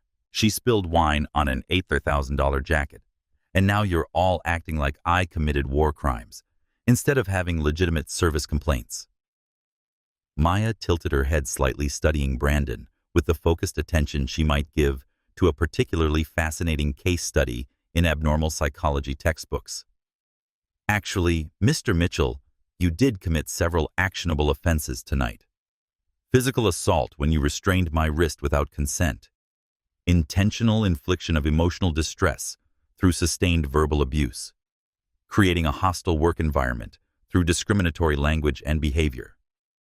Her voice remained academically neutral. "But more significantly, from a research perspective, you've demonstrated what we call escalating decompensation under social pressure. Essentially, the complete breakdown of civilized behavioral controls when your perceived status feels threatened." The legal terminology struck Brandon like physical blows, each phrase representing potential lawsuits, criminal charges, civil liability that would follow him for years. His mind raced through implications, while his mouth continued operating without conscious oversight or strategic consideration. "You can't be serious. Nobody prosecutes successful business people for having legitimate customer service complaints. This is America, not some socialist." "Actually," Marcus Thompson interrupted, "I've been recording this entire interaction on my phone, as has Ms. Walsh over there, and probably half the people in this ballroom. So when you say nobody will prosecute you, might want to consider that we now have comprehensive video evidence of your behavior patterns and statements." The revelation that his complete psychological breakdown had been extensively documented sent Brandon into a panic spiral that destroyed what remained of his rational decision-making capabilities. Instead of cutting his losses and attempting damage control, he chose to compound his mistakes with additional character revelations that would haunt him indefinitely. Santiago observed his former potential business partner's total psychological collapse with the detached interest he might show toward a particularly educational documentary about corporate failure and character assessment. The man he'd considered as steward for $3.5 billion had revealed himself to be fundamentally unsuited for any leadership position requiring human judgment or moral reasoning. The ballroom hummed with the kind of energy that accompanies witnessing history unfold, not the inspiring kind of history, but the cautionary tale variety that people reference for decades as examples of how quickly arrogance and character defects can destroy everything you've built. And Brandon Mitchell, who'd entered the Beverly Hills Grand as CEO of a $2.8 billion technology company, found himself standing in the wreckage of his own creation, surrounded by witnesses to his character's complete bankruptcy, facing a future that looked nothing like the empire he'd spent 15 years constructing. The digital wildfire ignited exactly 23 minutes after Santiago's revelation, sparked by Jennifer Walsh's live stream, and accelerated by algorithmic systems designed to amplify content that generated extreme emotional responses. Within the first hour, clips from the ballroom had been viewed 4.7 million times across TikTok, Twitter, Instagram, and YouTube, each platform's recommendation engine, recognizing viral gold and promoting it with mathematical precision. TechFlow. Meltdown began trending at 11:52 p.m. Pacific Time, followed by Brandon Mitchell Maya Valdez and Santiago Revenge. The hashtags created digital gathering points where millions of users shared reactions, personal discrimination stories, and increasingly sophisticated analyses of what the incident revealed about Silicon Valley's character problems and power dynamics. TechFlow's stock price hemorrhaged value the moment after-hours traders processed news of Santiago's deal cancellation. The stock had closed at $247 per share, representing years of careful growth and investor confidence. By 1:30 a.m., it had crashed to $164, a devastating 34% decline that represented approximately $3.2 billion in lost market capitalization within hours. Trading volume exploded as institutional investors scrambled to minimize exposure to what financial analysts were already calling the most expensive character assassination in corporate history. Algorithms triggered automatic sell orders, pension funds activated risk management protocols, and hedge funds began shorting TechFlow stock with predatory efficiency. David Palmer spent the early morning hours in TechFlow's Crisis Command Center, a windowless conference room designed for managing corporate emergencies, but never tested by anything approaching this level of reputational catastrophe. His phone buzzed continuously with calls from board members, major clients, strategic partners, and journalists, each conversation bringing fresh evidence of damage spreading through their professional networks like digital contamination. Goldman Sachs is withdrawing from the IPO underwriting, immediately reported Sarah Chen, TechFlow's chief financial officer, her voice carrying the hollow tone of someone delivering terminal diagnoses. Their formal letter cites material changes in leadership perception and market confidence. Effective at market opening. The Goldman withdrawal triggered cascading institutional responses choreographed by years of risk management protocols. When one major financial institution steps away from a deal citing reputational concerns, others follow with mathematical precision to avoid contamination by association. JP Morgan and Morgan Stanley are out too. David announced, reading emergency notifications on his phone. They're using identical language about leadership concerns affecting fiduciary responsibility to stakeholders. He surveyed TechFlow's senior staff, most of whom had been awakened by emergency calls and summoned to headquarters. We're completely shut out of institutional funding markets. The corporate death spiral accelerated as major clients began issuing carefully worded statements about reviewing partnership agreements and ensuring organizational alignment with company values. These euphemisms translated to canceled contracts worth hundreds of millions of dollars as Fortune 500 companies sought to distance themselves from TechFlow's toxically contaminated brand. Victoria Hayes had spent pre-dawn hours conducting strategic phone calls with Santiago's investment advisors, assembling alternative acquisition targets that could absorb the $3.5 billion in capital originally intended for TechFlow's expansion. By 7 a.m., she'd identified 3 viable companies with similar technological capabilities, but significantly superior leadership profiles. We have multiple options ready for immediate due diligence, she explained, during an encrypted video conference with Santiago's senior team. Each represents companies with comparable AI automation technology, but leadership teams that have demonstrated sustainable character under pressure. I can initiate preliminary assessments within hours. The speed of Victoria's response demonstrated Silicon Valley's fundamental ruthlessness, regardless of how dramatic someone's fall from grace. Business opportunities created by their destruction would be exploited immediately, rather than mourned or delayed by sentiment. Marcus Thompson found himself fielding acquisition inquiries about TechFlow's intellectual property portfolio from companies recognizing opportunity in Brandon's catastrophic downfall. As CEO of a direct competitor, he possessed both technical expertise to evaluate their assets and industry connections to facilitate rapid transactions. The irony is almost poetic, he told his investment banker during a dawn conference call. Mitchell spent years trying to acquire smaller companies at below-market valuations, using his reputation and financial leverage to pressure desperate sellers. Now he's about to experience that exact process from the victim's perspective. By 9 a.m. Eastern Time, financial news networks were broadcasting continuous coverage of what they'd christened the Beverly Hills character assassination. CNBC's opening segment featured side-by-side charts showing TechFlow's collapse, alongside meteoric rises of its competitors. Visual proof of how quickly markets could reallocate capital when leadership credibility evaporated. This represents a fundamental shift in how social media affects corporate accountability, explained Dr. Angela Rodriguez, a Harvard Business School professor specializing in corporate governance, during her live Bloomberg interview. Character assessments that used to take months can now destroy companies in hours. We're witnessing the democratization of reputation management and its consequences. The analysis was accurate, but incomplete. Brandon's destruction wasn't just about accelerated communication technology.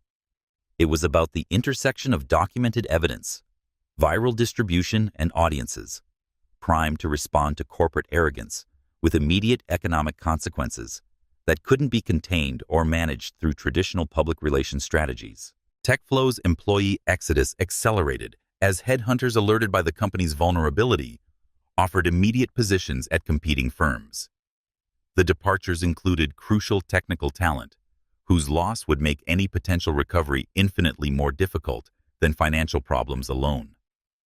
134 resignation letters since midnight, reported Janet Morrison, TechFlow's human resources director, her voice carrying exhaustion of someone who'd spent hours processing career-ending administrative tasks, including our entire machine learning team, most of senior engineering, and the complete product development staff. The technical brain drain represented existential threats to TechFlow's core business operations. Unlike financial problems, which could theoretically be solved through new investment or restructuring, the loss of specialized knowledge workers created operational gaps that couldn't be filled quickly, regardless of available resources or market conditions. Santiago Valdez monitored TechFlow's destruction with the detached interest of someone observing predictable natural phenomena from safe distances. His investment team provided regular updates on the company's deteriorating position, but his attention had already shifted toward more promising opportunities, identified through Victoria Hayes's rapid due diligence processes. Maya's research proved more valuable than any traditional financial analysis could have provided, he told his senior advisor during their morning briefing in his Century City office. She revealed character flaws that would have eventually destroyed our investment anyway. We learned about them before committing $5 billion, rather than discovering them after the money was irrecoverable. The TechFlow board convened an emergency session at 10 a.m., their conference room thick with tension that accompanies corporate crisis management when survival itself is at stake. The agenda was brutally simple: determine whether Brandon Mitchell could survive as CEO, and if not, execute his removal quickly enough to preserve whatever value remained in the company. Stocks down 41% in pre-market trading, announced board chair Rebecca Martinez, her voice carrying authority of someone who'd navigated multiple corporate disasters. We've lost $3.8 billion in market capitalization since last night. Major clients are terminating contracts. Goldman's withdrawn from our IPO. The reputational damage appears comprehensive and potentially irreversible. Board member William Harrison, who'd originally recruited Brandon to TechFlow's leadership position, struggled with mathematics of corporate survival versus personal loyalty. He built this company from nothing. His technical vision, his execution capabilities. We can't just discard 15 years of innovation because of one problematic evening. We're not discarding 15 years of innovation, Martinez replied with surgical precision. We're recognizing that his behavior revealed character defects that make him unsuitable for leadership positions, requiring human judgment. Last night was when those defects became visible to the entire world, not when they developed. The unanimous vote, 7-0, to suspend Brandon Mitchell, pending complete investigation of his conduct and its business impacts, would be announced before market opening to minimize additional stock price deterioration and demonstrate decisive action to concerned stakeholders. By 10:30 a.m., when the NASDAQ opening bell rang, TechFlow Industries had been transformed from high-growth technology success story into a cautionary tale about how quickly character defects can destroy everything you've built when they're finally exposed to public scrutiny. Brandon Mitchell, who'd awakened that morning as CEO of a multi-billion-dollar corporation, discovered that his corporate access had been revoked, his company email disabled, and his professional reputation reduced to viral video footage that would define his legacy for decades to come. Brandon Mitchell arrived at TechFlow's headquarters at 7:23 a.m. in his Porsche Panamera, the vehicle's aggressive lines cutting through morning traffic with the kind of precision that had once symbolized his approach to business: fast, direct, uncompromising. He'd spent the sleepless night crafting explanations, rehearsing apologies, preparing damage control strategies designed to contain the catastrophe and salvage what remained of his professional standing. The security checkpoint provided his first indication that the situation had evolved beyond his ability to manage through traditional corporate crisis protocols. Instead of the usual respectful nods and automatic gate clearance, he faced stone-faced professionalism and a request to wait for verification of building access authorization. "Excuse me." Brandon's voice carried the incredulous edge of someone unaccustomed to having basic privileges questioned. "This is my company. I don't require authorization to enter my own building."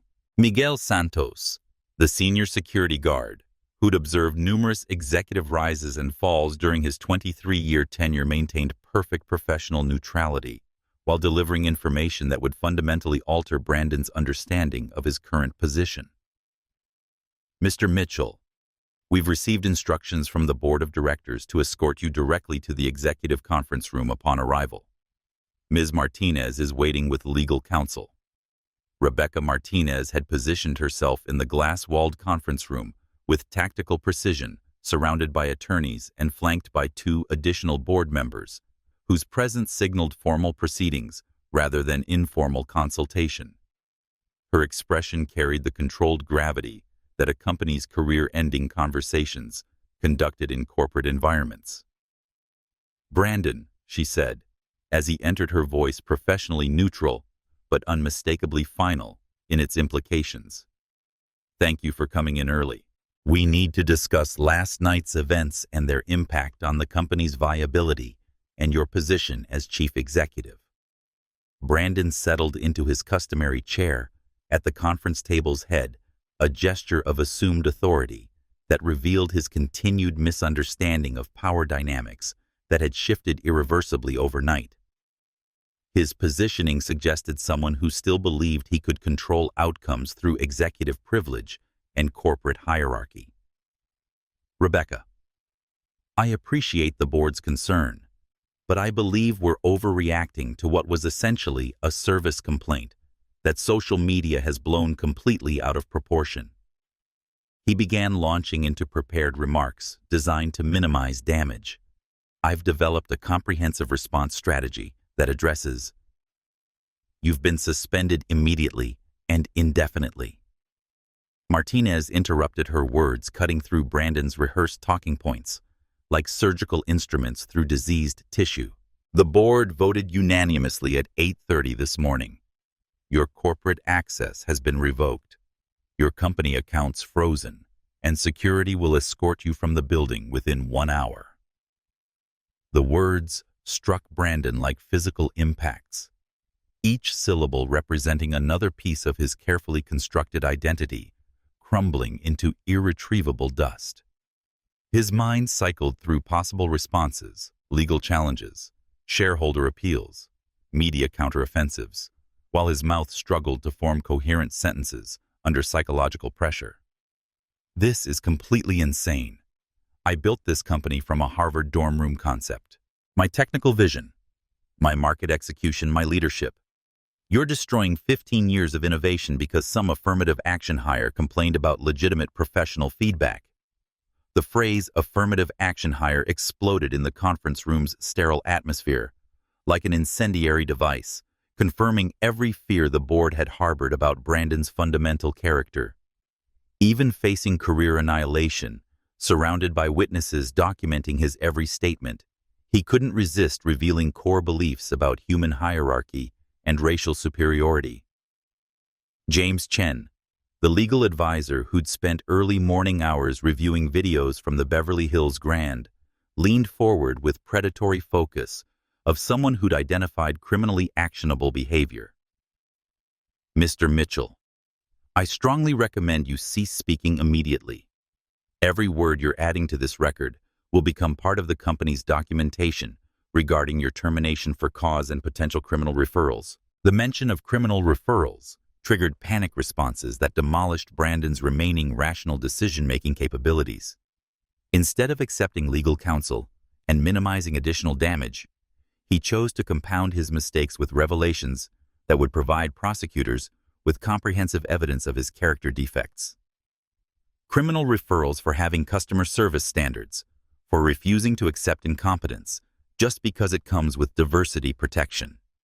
His voice rose to fill the glass-walled space, carrying through transparent walls to the open workspace, beyond where early arriving employees witnessed their CEO's complete psychological breakdown. This is America, not some socialist country where successful people get prosecuted for maintaining professional expectations. Maya Valdez Johnson appeared in the conference room doorway with timing that suggested she'd been monitoring the situation from nearby. She'd changed from her service uniform into a tailored business suit that transformed her from hotel worker into the doctoral researcher she'd always been, her presence shifting the room's power dynamics with scientific precision. I hope you don't mind my participation in this discussion, Maya said, her voice carrying authority of someone who no longer needed to defer to Brandon's perceived status. I thought you might benefit from psychological context regarding Mr. Mitchell's behavioral patterns and their implications for corporate liability.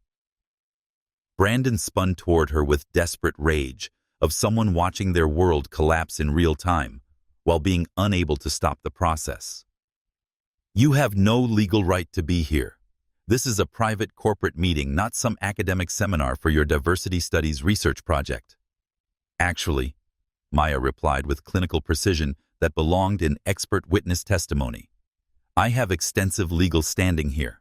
Valdez Holdings was considering major investment in TechFlow, making me a stakeholder in these proceedings. More importantly, I'm here to provide behavioral analysis that will be relevant to multiple legal actions already being prepared.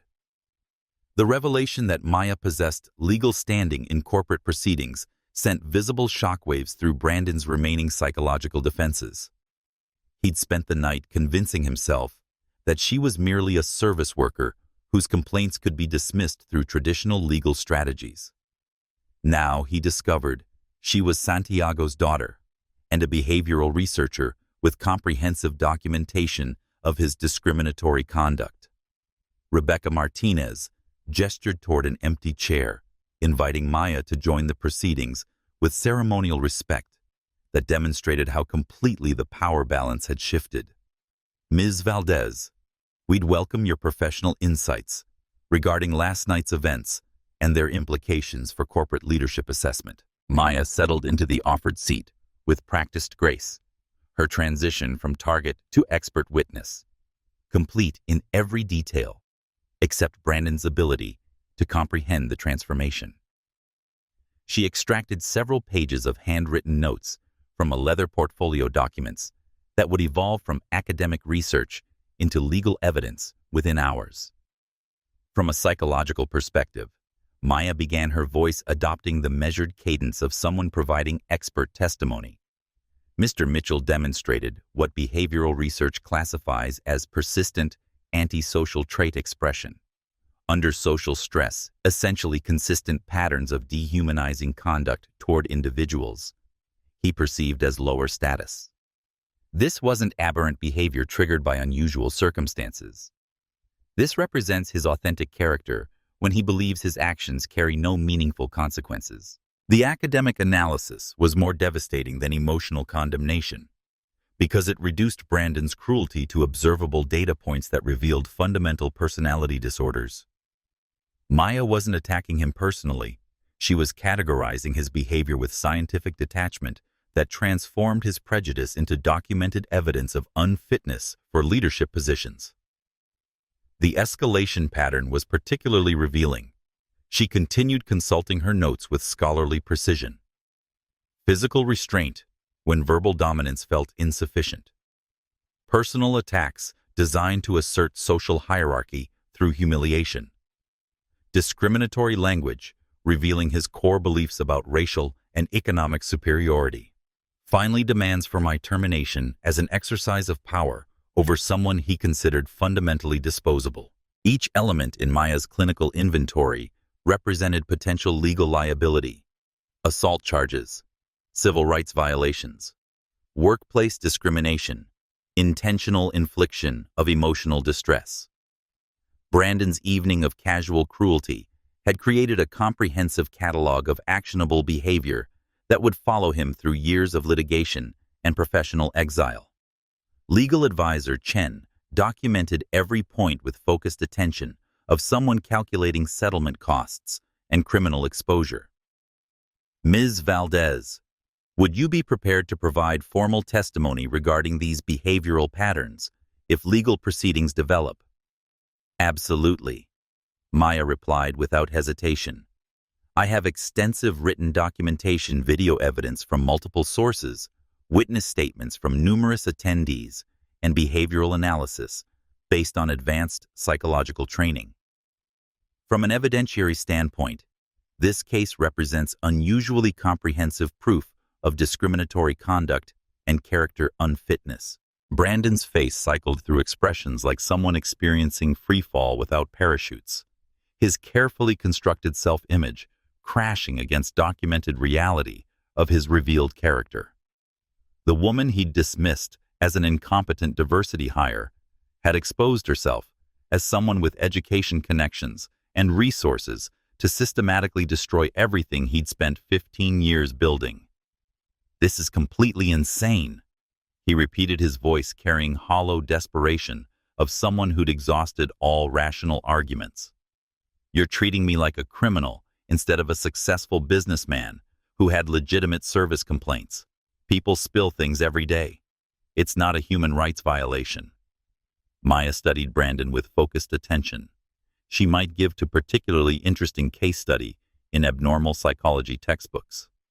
Mr. Mitchell, you didn't lose your position because you complained about spilled wine.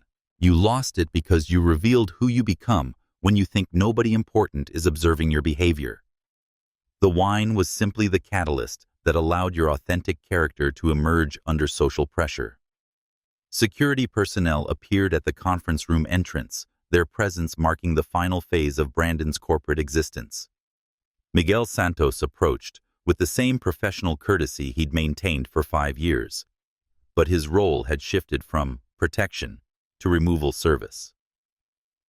Mr. Mitchell, Santos said quietly, "We're ready to escort you to your office for personal item collection, then to the parking structure. Your building access will be permanently deactivated at 11 a.m.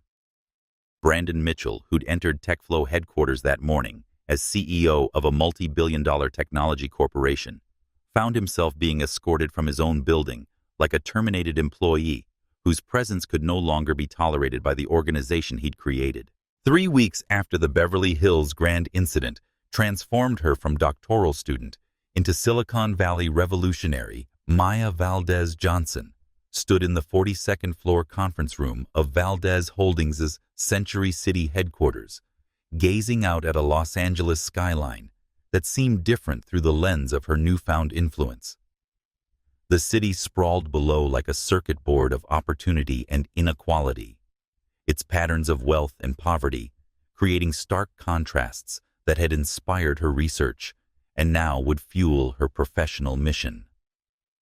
The nameplate beside the conference room's mahogany door read, Maya Valdez Johnson, Director of Corporate Humanity, a title that had never existed in American business before, but would soon become industry standard across multiple sectors. Santiago had created the position specifically for her, funded it with decision-making authority that rivaled traditional C-suite roles, and given her mandate to transform how companies understood the relationship between human dignity and sustainable profitability. The documentation phase is complete.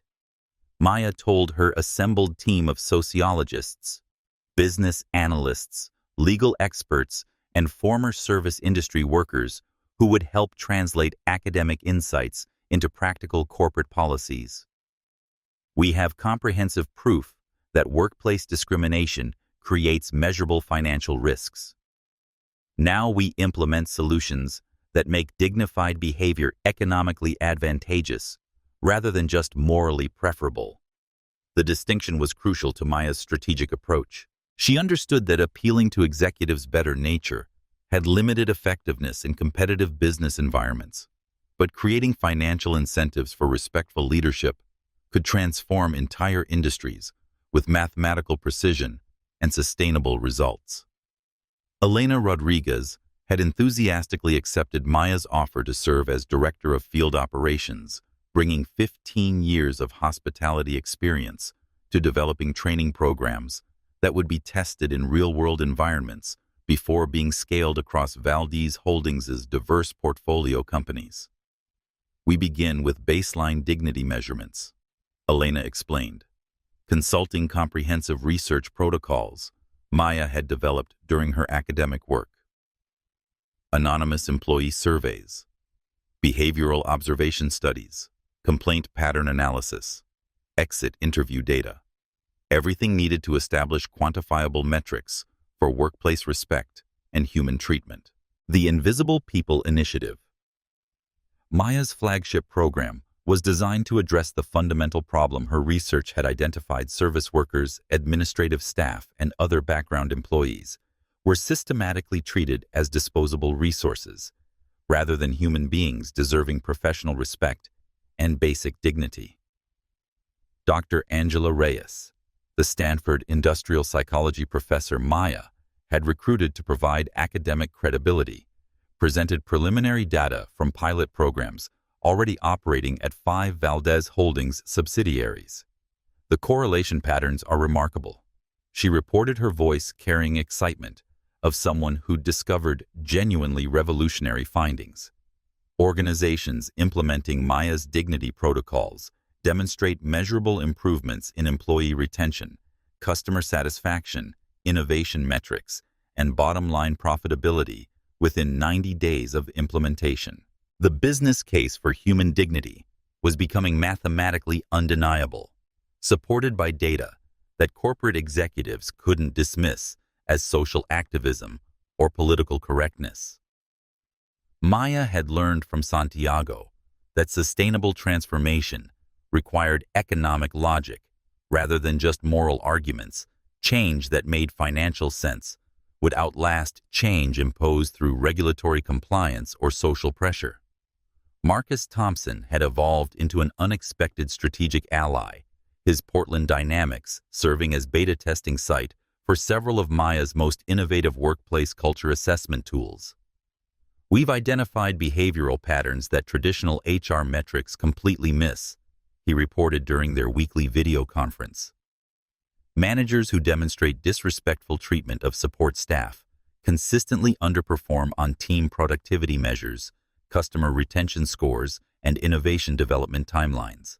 The discovery that dignified leadership correlated directly with measurable business outcomes provided Maya with evidence she needed to expand her programs beyond Valdez Holdings, direct organizational influence. Companies throughout Silicon Valley had begun requesting consultation services, motivated by both genuine commitment to improvement and fear of becoming the next viral cautionary tale. Victoria Hayes, now managing $12.4 billion in Valdez Holdings investments, had integrated Maya's dignity assessments into mandatory due diligence protocols for all potential acquisitions. We're no longer evaluating just financial performance and market positioning, she explained to prospective investment targets during initial meetings. We're assessing character sustainability, whether leadership teams can maintain ethical standards under competitive pressure and growth stress. The integration of psychological evaluation into investment decisions represented a fundamental shift in capital allocation methodology. Maya's research had demonstrated that character defects eventually expressed themselves through measurable financial impacts, making dignity assessment a form of risk management rather than social engineering or charitable consideration.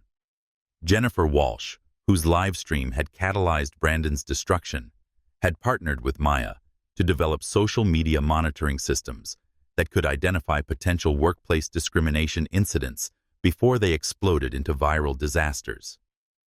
We're creating early warning detection systems, Jennifer explained during their collaborative planning sessions. Companies can address cultural problems internally before they become public relations catastrophes that destroy shareholder value. The technology represented fascinating intersection of Maya's behavioral research and Jennifer's understanding of digital communication patterns, creating analytical tools that could predict reputational crises based on employee sentiment data and social media behavioral indicators. Maya's academic advisor at Stanford had initially worried that her leave of absence would derail doctoral progress, but the Invisible People Initiative was generating research data of unprecedented quality and scope. You're conducting the largest applied workplace psychology experiment in human history, Dr. Patricia Morales told her during their monthly academic consultation. The data set you're developing will support decades of scholarly research and policy development. The transition from individual dissertation project to industry-transforming movement had occurred faster than Maya had anticipated, driven by viral nature of Brandon's downfall and growing recognition that similar character defects existed throughout corporate America. CEOs who'd observed TechFlow's destruction with smug superiority suddenly found themselves examining their own behavioral patterns with uncomfortable scrutiny and professional anxiety. Robert Kim, the Beverly Hills Grand's senior manager, had become an unexpected collaborator in developing hospitality industry training programs based on Maya's research findings. Your protocols have revolutionized our staff interactions and guest satisfaction outcomes, he reported during quarterly review meetings. Customer satisfaction scores increased 26%, employee turnover decreased 51%, and we've had zero discrimination complaints since implementation began. The success metrics were compelling enough that competing luxury hotels had begun requesting similar training programs, creating revenue streams that allowed Maya's initiatives to become self-funding rather than dependent on Santiago's continued charitable contributions. We're approaching a systemic tipping point, Maya told Santiago during one of their weekly strategy sessions in his Malibu home office. Pacific waves crashing against rocks below their ocean view terrace.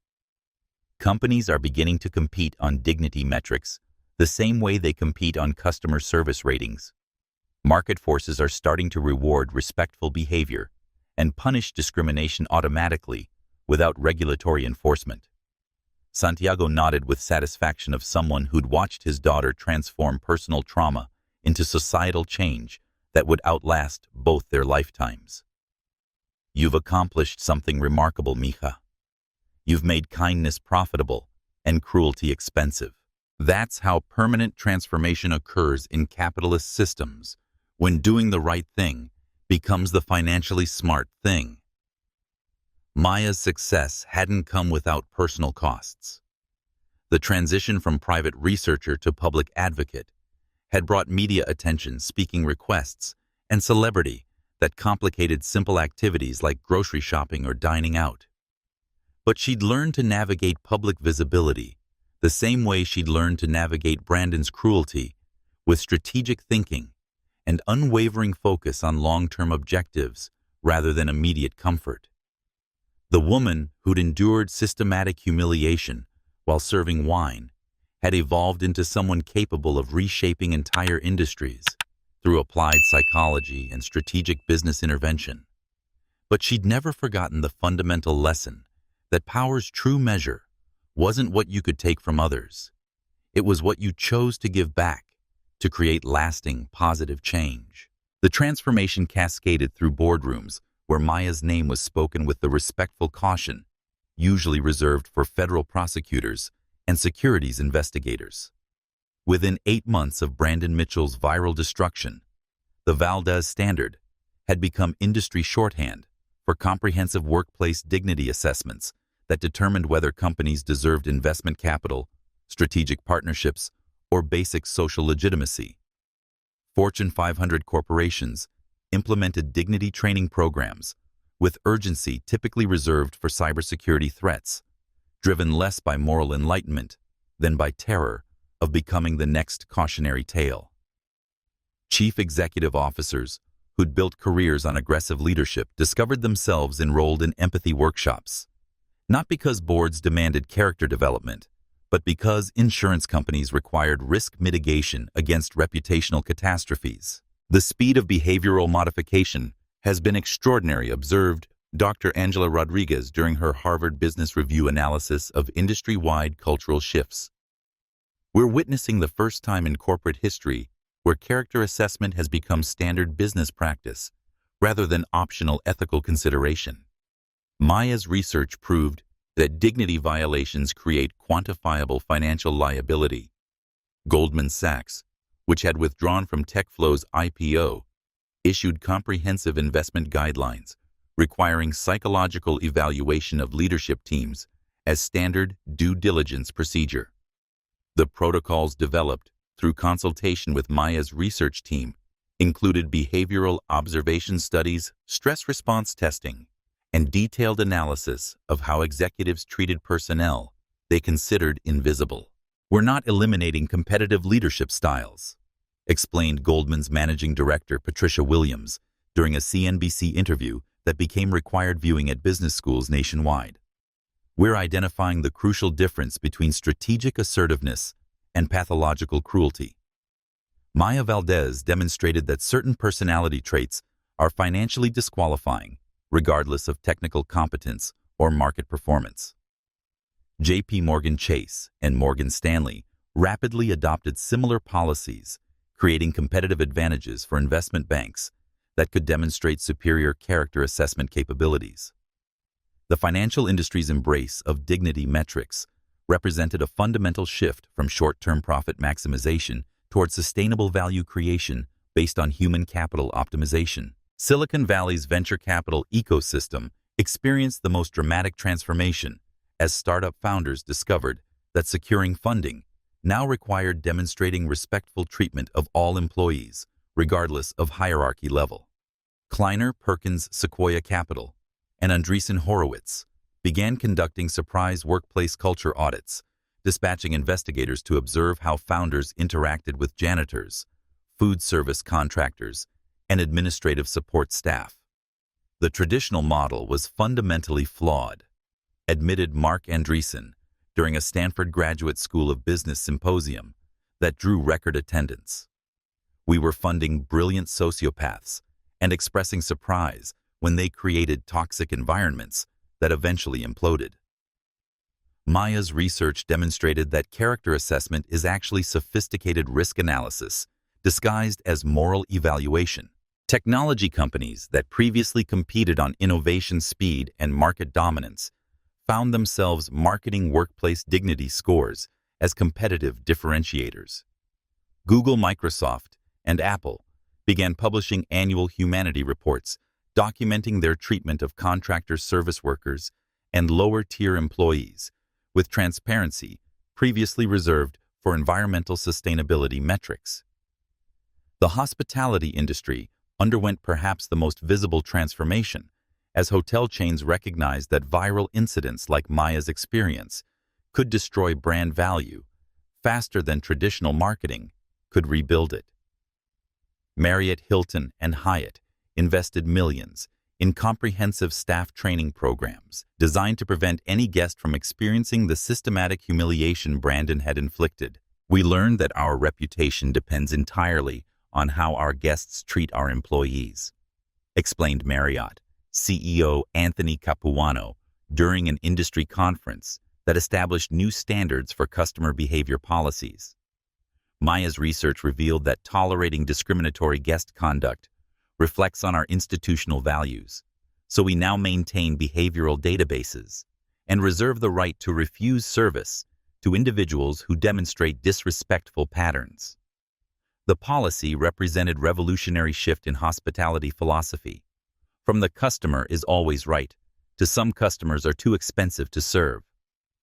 Hotels began sharing behavioral data across properties, creating accountability systems that made rudeness economically unsustainable for frequent travelers. Restaurant chains implemented similar transformations, with Starbucks, McDonald's, and Chipotle developing dignity policies that empowered staff to document discriminatory customer behavior and escalate incidents to management for potential service refusal. The policies were supported by comprehensive legal frameworks designed to protect employees without creating liability for legitimate service standards. Corporate consulting experienced explosive growth as companies sought guidance on implementing Maya's protocols without disrupting productive operations. McKinsey & Company created a dedicated workplace humanity practice group that charged premium rates for dignity assessments and cultural transformation services. The market opportunity has been extraordinary, noted McKinsey senior partner Jennifer Kim during a client presentation that was subsequently leaked and widely circulated. Companies that implement effective dignity protocols demonstrate measurable competitive advantages in talent acquisition, customer loyalty, and investor confidence. Organizations that resist transformation face existential risks from viral reputation destruction. International markets began adopting Valdez standards as benchmark requirements for American companies seeking overseas partnerships. European Union regulators incorporated dignity assessments into trade agreement negotiations, while Asian business communities used respectful workplace practices as differentiating factors in competitive procurement processes. Maya fundamentally changed how the world evaluates American corporate culture, observed London School of Economics Professor Dr. James Harrison during a BBC interview about global business governance trends. Companies seeking international expansion now must demonstrate character sustainability alongside financial performance. Dignity has become a tradable commodity with measurable economic value. The academic world responded by redesigning business curricula to include mandatory coursework on workplace psychology and dignified leadership techniques. Harvard Business School, Wharton, and Stanford created new degree concentrations in sustainable human capital management, with Maya's case study becoming required reading for MBA candidates worldwide. Within 24 months of Brandon Mitchell's Beverly Hills meltdown, Maya Valdez Johnson had transformed from doctoral student conducting field research into the architect of a global movement that redefined corporate accountability. Her success proved that individual courage could catalyze systematic change, that documented cruelty could become leverage for comprehensive reform, and that making dignity profitable was the most effective method for eliminating workplace discrimination. The woman who'd been called stupid while serving wine had fundamentally altered how civilization understood the relationship between economic success and human respect, creating lasting change that would protect countless workers from the kind of humiliation she'd endured and transformed into justice. The Beverly Hills Grand Ballroom hummed with entirely different energy than the night that had changed everything. Same crystal chandeliers cast prismatic light across polished marble floors, Same mahogany tables bore white linens and gleaming silverware. Same string quartet wove melodies through conversations worth billions. But the atmosphere thrummed with anticipation that accompanies historical moments rather than routine networking. The electricity of witnessing transformation rather than transaction. Maya Valdez Johnson approached the podium where 6 months earlier she'd been systematically humiliated by a man who'd confused cruelty for leadership. Tonight, she wore a navy suit that commanded respect without demanding attention. Her bearing reflecting the quiet confidence that comes from transforming personal trauma into global change that would protect millions of workers from similar degradation. The audience represented Maya's vision of true equality, made manifest. CEOs sat beside hotel housekeepers. Venture capitalists engaged in animated discussions with restaurant servers. University professors collaborated with union organizers on research projects that would further expand her influence across industries and continents. 6 months ago, Maya began her voice carrying effortlessly through the ballroom's acoustics to every corner of the transformed space. I stood in this room, wearing a different uniform, serving wine to people who looked right through me, as if I were invisible furniture rather than a human being deserving basic professional respect. Tonight, I stand here as proof that individual actions can spark systematic transformation when enough people decide that dignity isn't negotiable under any circumstances.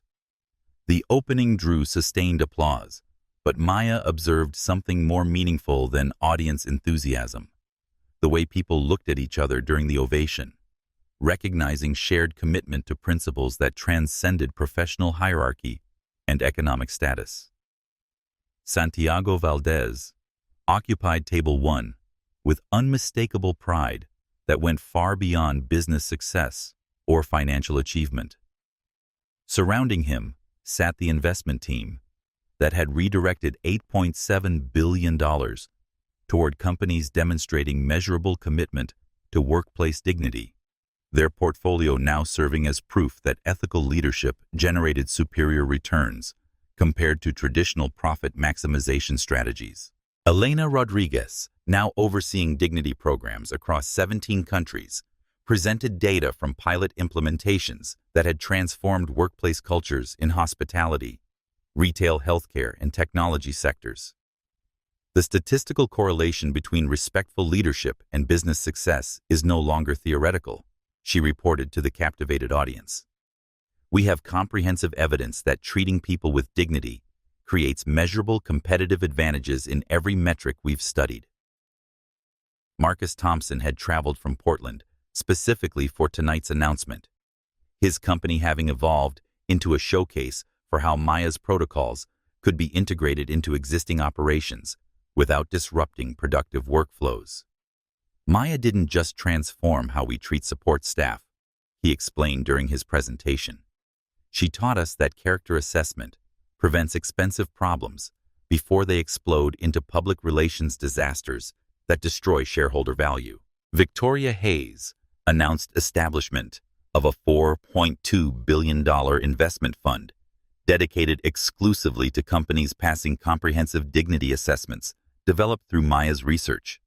We're demonstrating that ethical leadership isn't charity, it's sophisticated risk management, she declared. Investors no longer have to choose between profitability and principles. Maya's work proved they're complementary rather than competitive.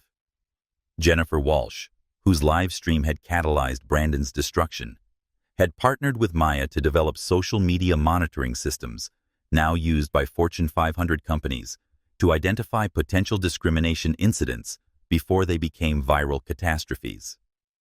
We're creating early warning systems that protect both employees and employers, she explained. Prevention is always more effective than damage control after someone's character gets exposed to global audiences.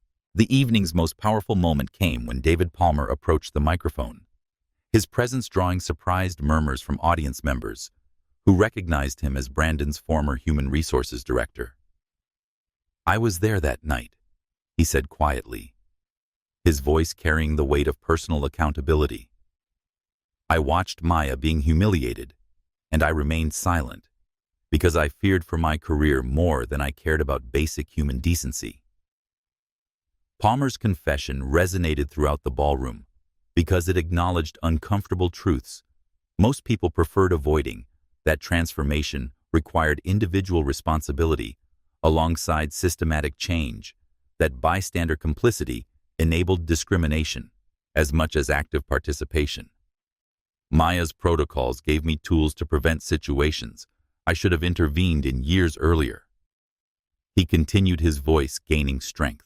Now I work as a trainer teaching HR professionals how to create environments where dignity violations become impossible rather than ignored or minimized. The evening's climactic announcement revealed global expansion of Maya's research initiatives, funded by a consortium of governments, corporations, and academic institutions that recognized workplace discrimination as an economic challenge rather than just a social concern. We're establishing dignity research centers on 6 continents. Maya declared, her words carrying the weight of someone who'd transformed from victim to global change agent. This isn't just about American business culture anymore. It's about creating universal standards for human respect in professional environments worldwide. As formal presentations concluded, Maya gazed out at an audience that included former adversaries who'd become advocates, competitors who'd become collaborators, and witnesses who'd become participants in transformation that extended far beyond one evening's viral incident. The ballroom that had once echoed with casual cruelty now resonated with something infinitely more powerful. The sound of systemic change taking root in institutions, policies, and hearts throughout the global business community. Santiago approached the podium as applause filled the space, his weathered face reflecting pride that transcended professional achievement or financial success. Their embrace represented more than family affection. It symbolized the intersection of justice and love, of personal healing and societal transformation, of individual courage, catalyzing collective progress. 18 years ago, Santiago said, his voice carrying to every corner of the suddenly hushed ballroom, I adopted a 7-year-old girl whose mother had been our housekeeper. Rosa Elena was the most dignified person I ever encountered, despite facing discrimination that should shame anyone who witnessed it, but failed to intervene. She taught me that character isn't revealed through how you treat equals, it emerges through how you treat people who can do nothing to advance your career or enhance your status. The tribute to Maya's late mother connected personal loss to professional mission in ways that transcended individual achievement, linking past sacrifice to present transformation and future hope. Maya inherited Rosa's dignity and added her own brilliant mind. Her fierce commitment to justice, her refusal to accept that cruelty should be tolerated simply because it comes from people with wealth and power. Maya stepped forward, her voice steady despite emotion visible in her dark eyes that had witnessed too much but never stopped believing in humanity's capacity for growth. Every person you meet is fighting battles you know nothing about, carrying dreams you've never imagined, possessing wisdom you haven't discovered yet. The true measure of character isn't how you treat people who can help you. It's how you treat people when you think nobody's watching, when you believe your actions carry no consequences, when you assume someone's worth based on their uniform rather than their humanity. The words resonated through the Beverly Hills Grand ballroom like a benediction, transforming the space where she'd once been humiliated into a cathedral of hope for everyone who'd ever been dismissed, diminished, or told they didn't belong. Change is possible. Maya concluded, her smile radiating the quiet strength that moves mountains one stone at a time, that transforms industries. One interaction at a time that creates justice. One courageous choice at a time. It begins with how we choose to see each other, how we decide to treat each other, and how we commit to lifting each other up instead of tearing each other down. as guests rose in sustained ovation. Phones throughout the room captured not viral destruction, but viral inspiration. Proof that dignity once defended becomes contagious, and that sometimes the most powerful people in any room are the ones serving the coffee, clearing the tables, and watching everything with eyes that see the truth about who we really are when we think nobody important is paying attention.